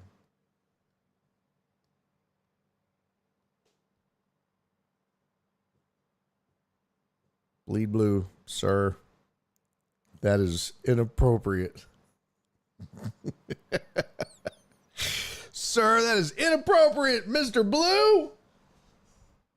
Sir, I'm going to need you to... That eye is not even close to that. Damn it, Blue. Sir, that eye is way on the other side. Way on the other side. It's all the way over there. If you were going to do Barry on Doc, maybe. Oh, autocorrect my ass. Autocorrect my ass. Till now said, autocorrect on what? I clicked on the wrong stream again. What up, homie? It's good to see you, man. Welcome back, brother. Perry said they are who we thought they were and we let them off the hook. No, you can't tell me that. Amos said, I wonder if he or the Browns ever tried to get him a sports psychiatrist because it looks like he's never mentally been back on the field. Well, I mean, he's had some unfortunate injuries. Donald definitely won't about to turn back to a pumpkin. Oh, 100%. So Texans save themselves from a Lance McCullers. Yup. If karma is real, that arrogant Browns owner trying to manipulate the NFL fines $1 million for the first year, huh? Deshaun Watson is dark-skinned McCullers in terms of health. Let's see. Autocorrect means you typed it a few times. Yeah, right? Jerk. That's funny. All right, a couple more headlines for you before we move on. We got to do a couple more things. It's 4:30 already. Shit. A couple more headlines. Richard Sherman says his house was robbed while his family was there. Yo, that's crazy scary. He said his house was robbed while his family was at home. The former Super Bowl champ said on social media on Monday asking for information to catch the perpetrators. Post on X showed screen grabs of multiple individuals inside the former Seattle Seahawks and San Francisco 49ers quarterback's home in Washington State.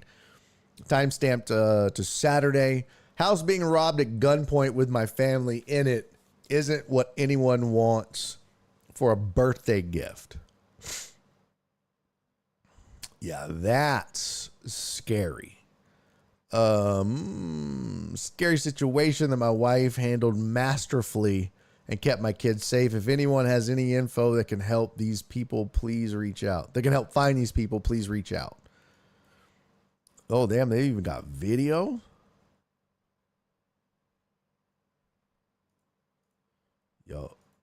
Yo, that's crazy. The incident came months after the FBI urged professional athletes to take greater precautions following a string of break-ins at the homes of high-profile players, with the residence of two-time NFL MVP Patrick Mahomes among the targets. Prosecutors last month unveiled criminal charges against 7 suspected members of a Chilean theft ring accused of breaking into the homes of professional athletes while they were playing games.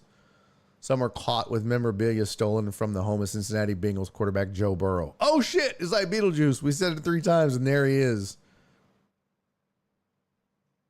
Damn. Is Richard Sherman staying with Amaranth here in town? Did she get her house broken into? Hey, Brother Bear. We'll see you, brother. Thank you for hanging out, man. Thank you for being here. Here's the video. Check this out. This is scary. This always like freaks me out when I see shit like this. It's creepy. It's always creepy. Yeah, so this is the...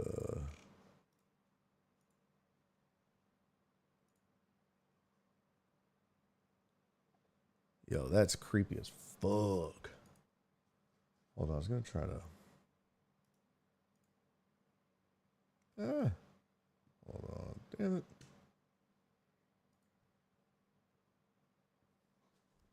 Here it is on X. Zoom in here. That's them leaving the house.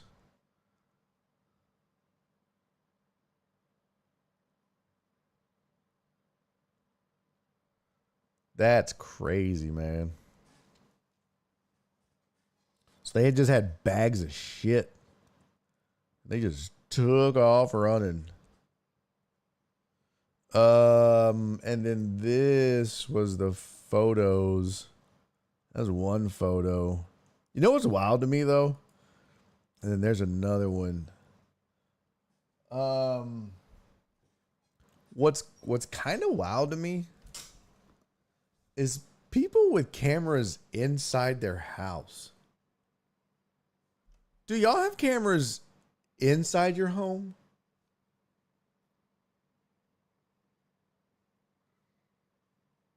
I have cameras on the outside everywhere. Like, you can't get through a door or a window in my house without being seen. Like, it don't matter. You're definitely going to be seen. If you break into my home, you're on camera. There is not a single door or window, garage or otherwise, in my house that's not covered by a camera. There's no corner. There's no every corner. Everything has a light. Everything has a camera. All of it's covered.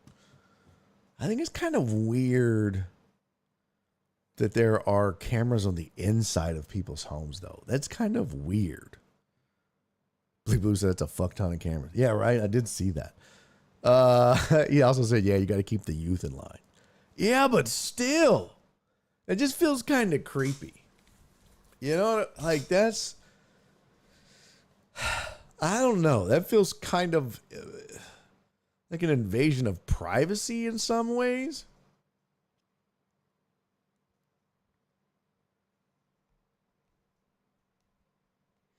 JennyIsMom said, we had one in the house that made me freak out, so I made Paul disconnect it. I was afraid someone might tap in to our internet and watch us. You don't want people watching y'all do freaky shit, huh, Mom? I know. I get it.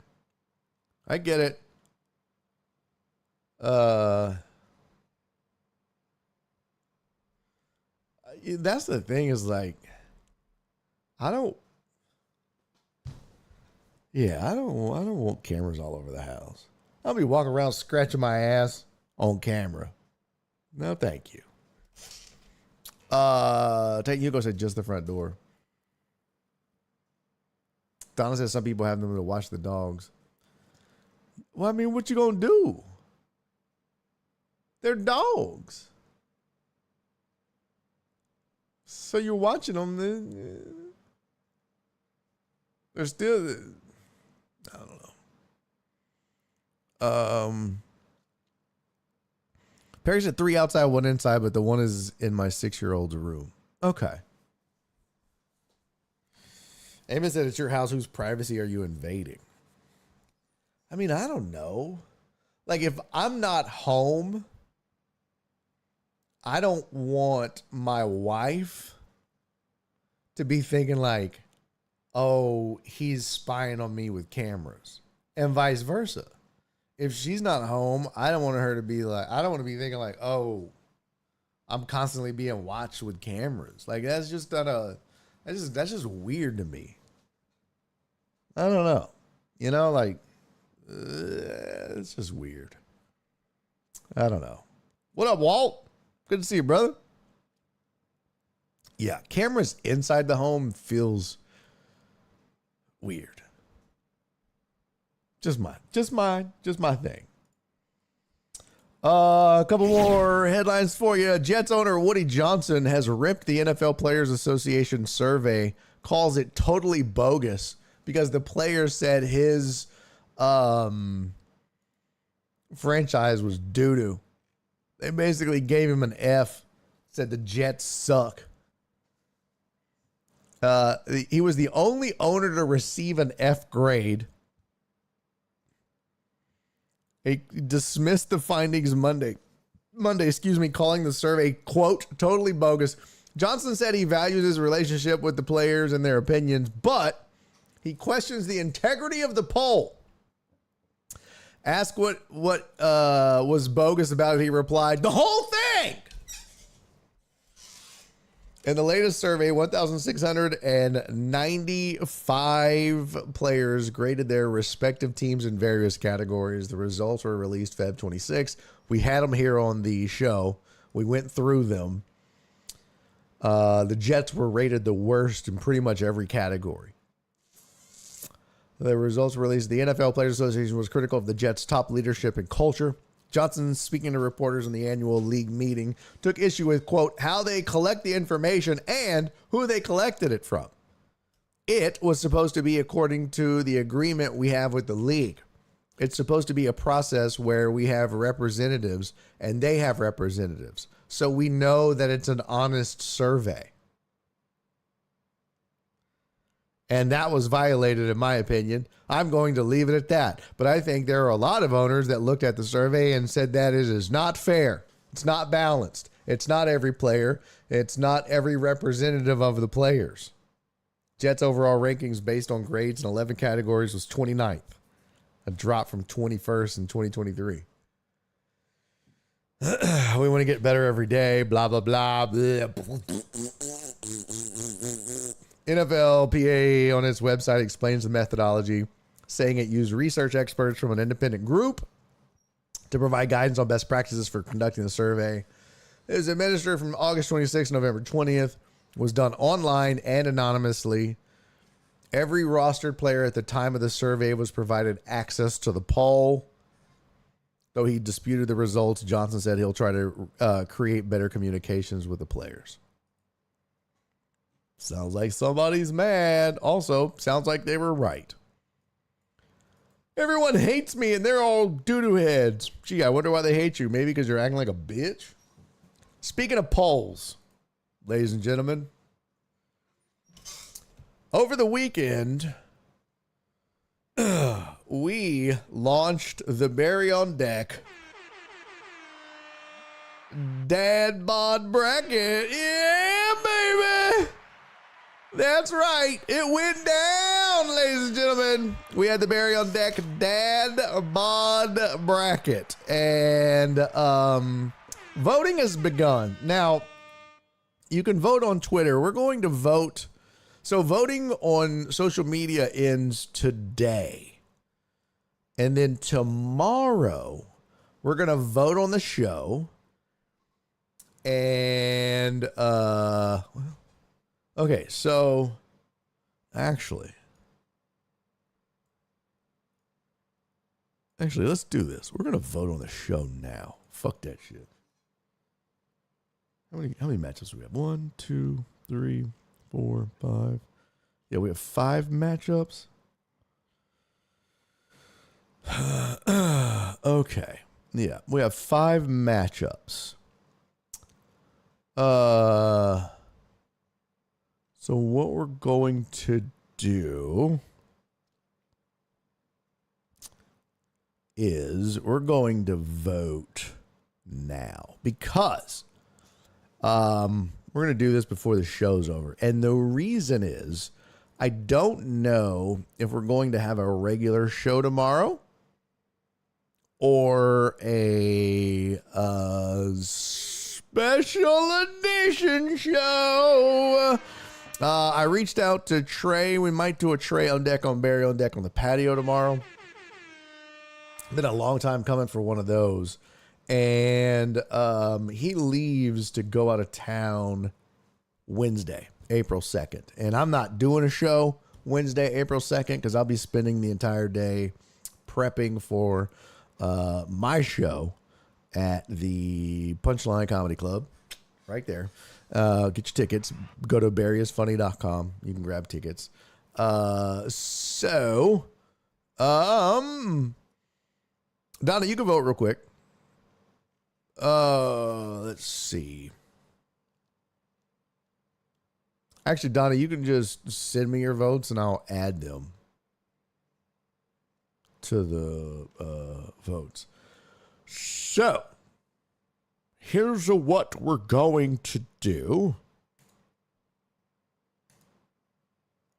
We're going to do these because I think I can only have, let's see, dadBOD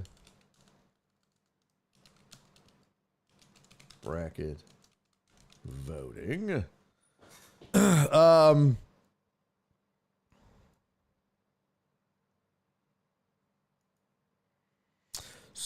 So we did this the way the thought process behind this. Let me explain. I have the tickets for the winner too. So CC, we're actually not going to have a winner until after the show. I know. Sucks. Yeah, because this is just the first round. I didn't even think about that. Yeah. Probably won't have a winner until like Monday of next week. Boo! Because it's kind of coinciding with the tournament, actually. Because I wanted to have 16 people. And then, like, we actually had 15. We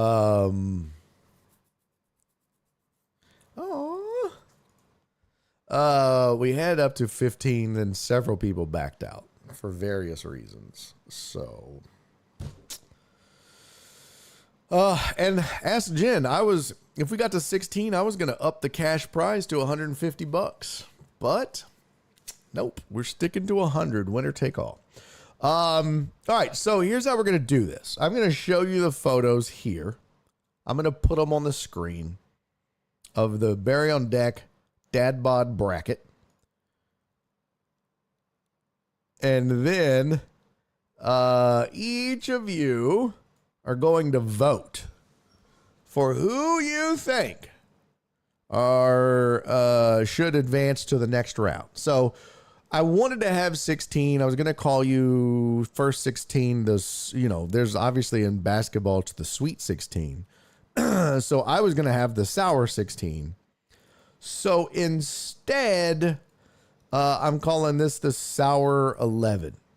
Now, what we're doing here is I had to give somebody a bye because we only have 11 entries.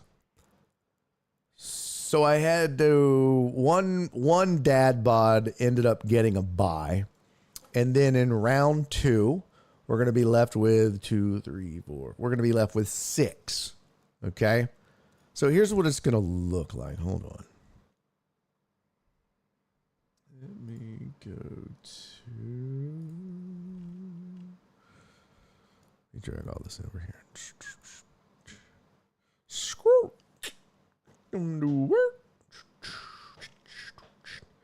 All right, this is the full bracket. I guess I gotta move it over. Ah.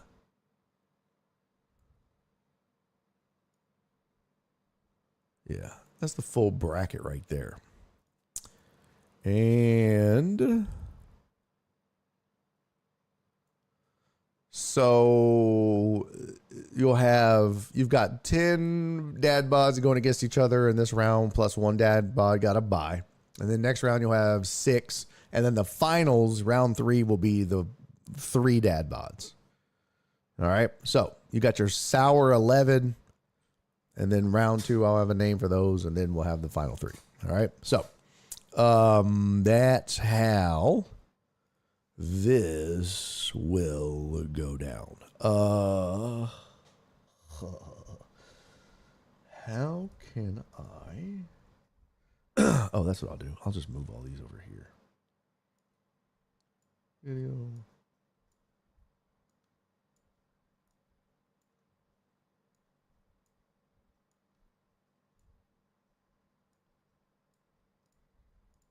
Ah, bitch. Okay. All right. So.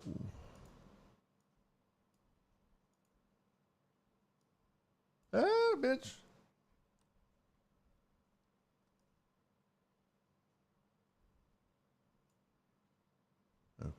Okay.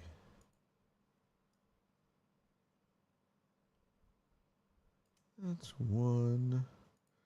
And 2. I hope these fit. I don't think these are going to fit. Son of a bitch. Nope. Have to shrink them down a little bit. Yep. Okay. There we go.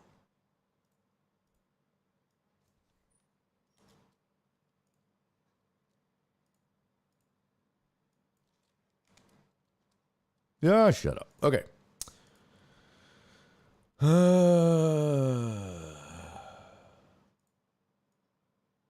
Perfect. All right. So, for example, here are your first 2 competitors. This is Texas to the Bone versus Zaddy. And Hot Dad Summer versus Mr. Coffee.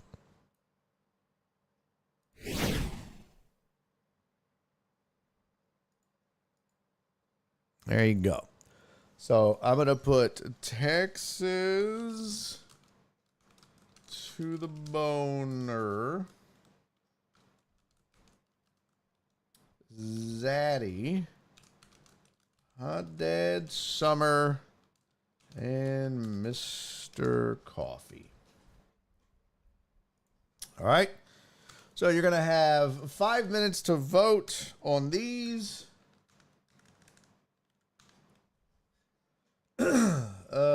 And then we'll do the next 2. Okay. And this will be both. And everybody please vote. Please, please, please go vote. And I'm going to do this on YouTube as well. Poll. Start a poll. dadBOD bracket voting. Let's see. Texas to the Bone. Zaddy. Hot Dad Summer and Mr. Coffee and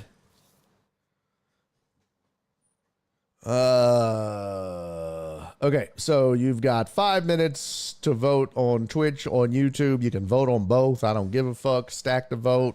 I don't care. You can vote on social media as well. I have these up on Facebook, on the Barry on Deck Facebook page. Just go to facebook.com/Barry on Deck. You can go vote there. Go get your people to vote. Rock the vote. I think voting ends tonight at midnight, if I'm not mistaken. And it's also up on the tweetars. Uh-oh, did I not? I sure didn't tweet. Yeah, so you can vote on Twitter as well. And you can do so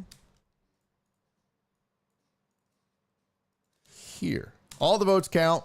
They all go towards your scores. Highest vote count from here on these polls, social media plus the Discord will advance you to the next round. Here's the Twitter. Bloop, bloop, bloop, bloop. There you go. There's the Twitter links.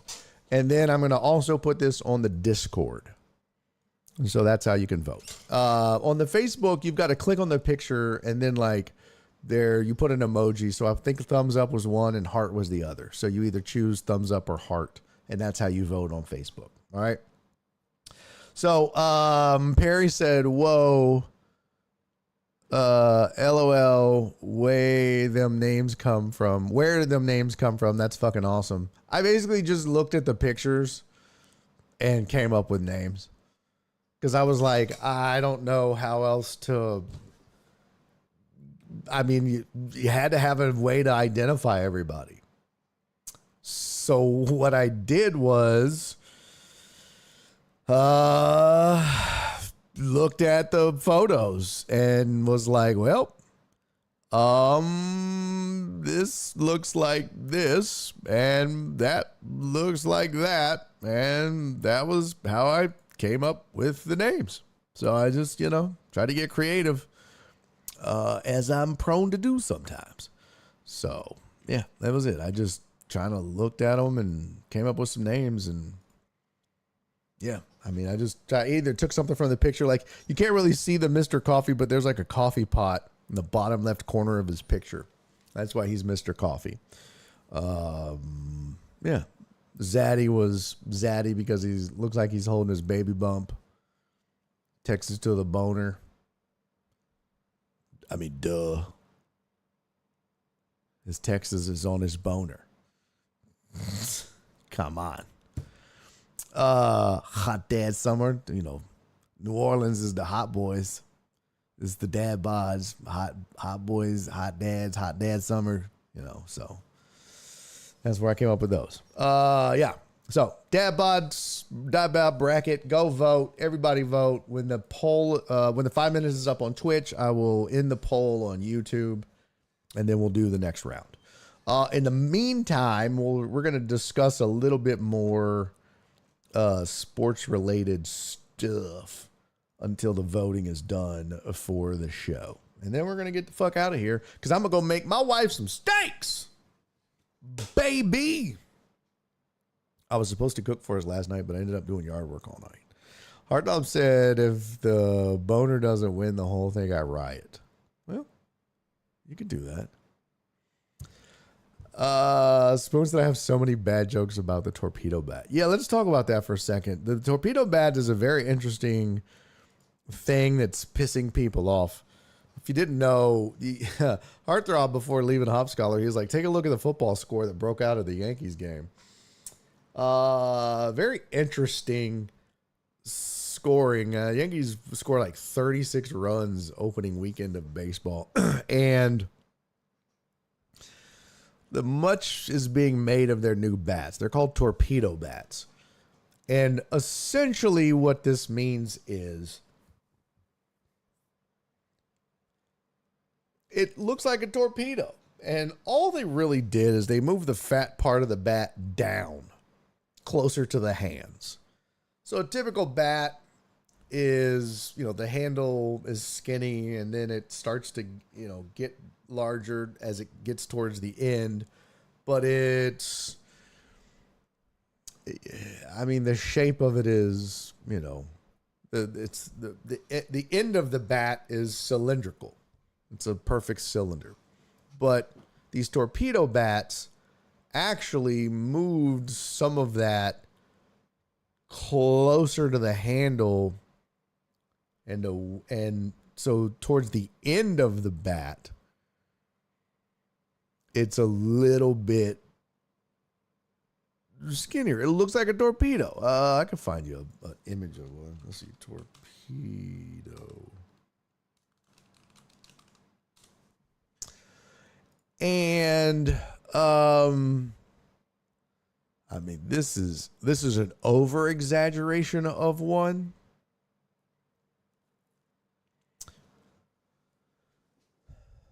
What they are, the concept of it is actually pretty genius. And they're not just being used by the Yankees. There's a few other players using them. This is a really good photo of one.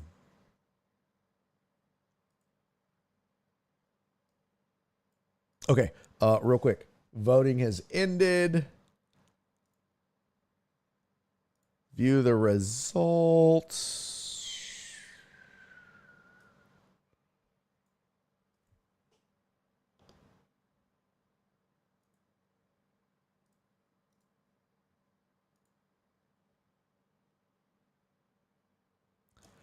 So you guys know you had to vote for 2, right? I didn't explain this right. We got to do this again. Okay, let's try this. See, this is not working. We're going to do this tomorrow. We're going to do this tomorrow. We're going to do this tomorrow. We're not going to do this today. We're not doing this today. We'll just do it tomorrow. You had to, each one of those was their own vote. They weren't all 4 competing against each other. It was Texas to the Bone versus Zaddy, and it was Hot Dad Summer versus Mr. Coffee. So you needed to vote for both matchups. So you had to pick between Texas to the Boner and Zaddy, and between Hot Dad Summer and Mr. Coffee. So you should have voted for 2 people. You know what? Fuck it.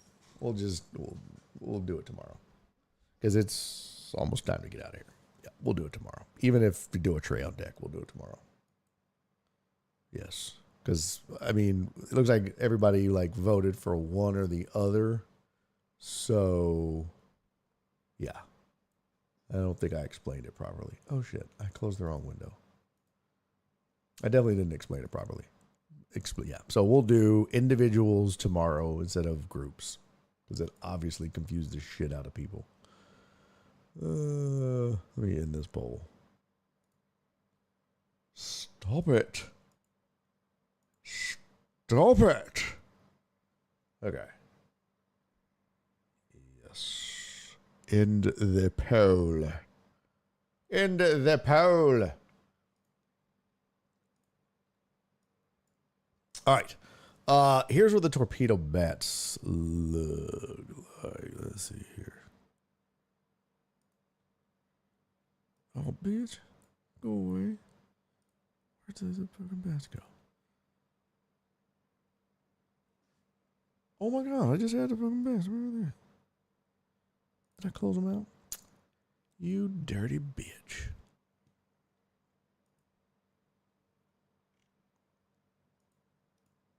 I just had a really good photo of one. Ah, there we go.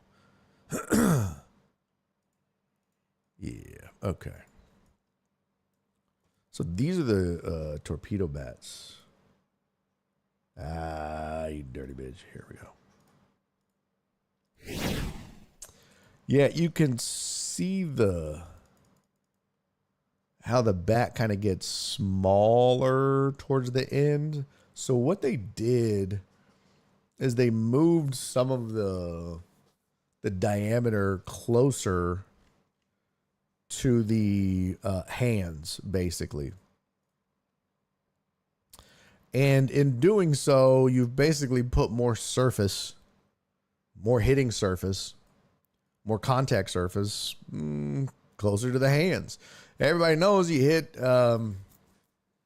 you put it, more contact surface, more opportunity for power, more sweet spot too, if it's closer to the hands. So there are certain rules and regulations when it comes to bats, right? There are spelled out in the handbook, and it says it can only be so many, it can only be so big as far as like diameter. It can only be so long. It can only weigh so much. So there's certain parameters that they have to follow. They all have to be approved. So the crazy thing is people are already saying Yankees are cheating. These bats were approved by baseball. This is not cheating. This is physics.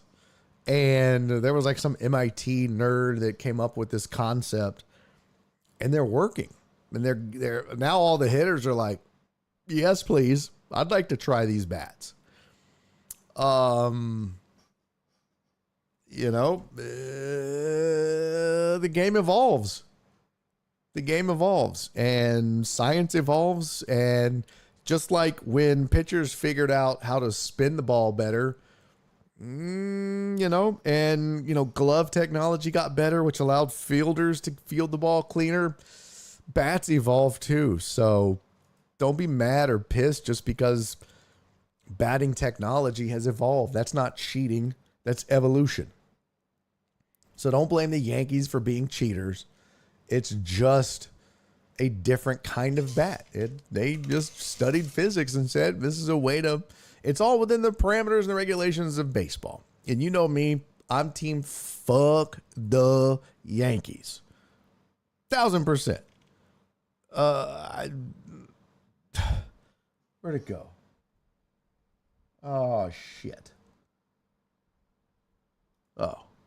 I am and will always be. Yankees lose. 100%.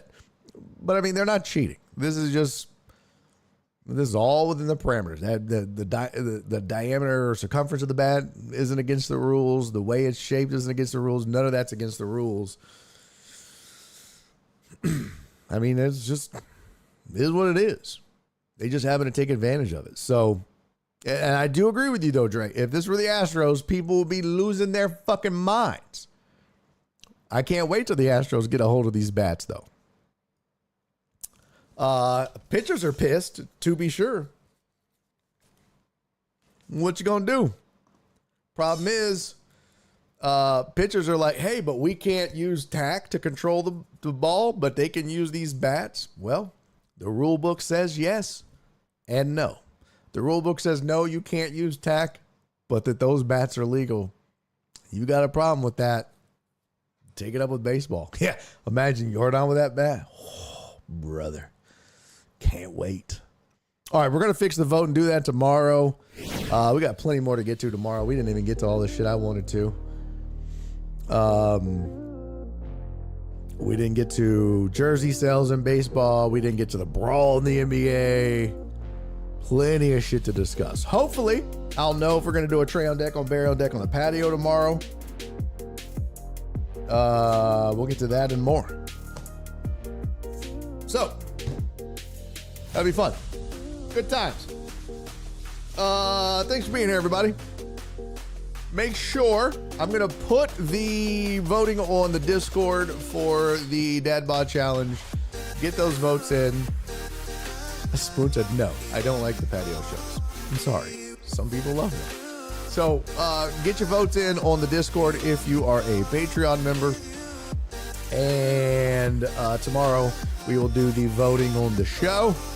And then I will tally it all up, and then we will move everybody that won to the next round. All right?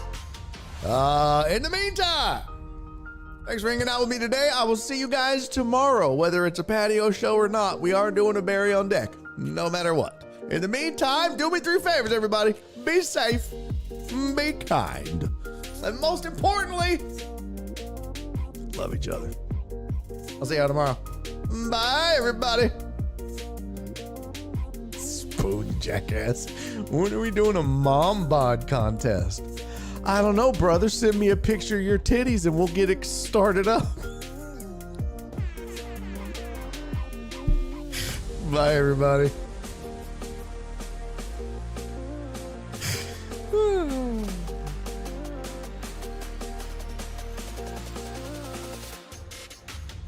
Eddie's making a YouTube video!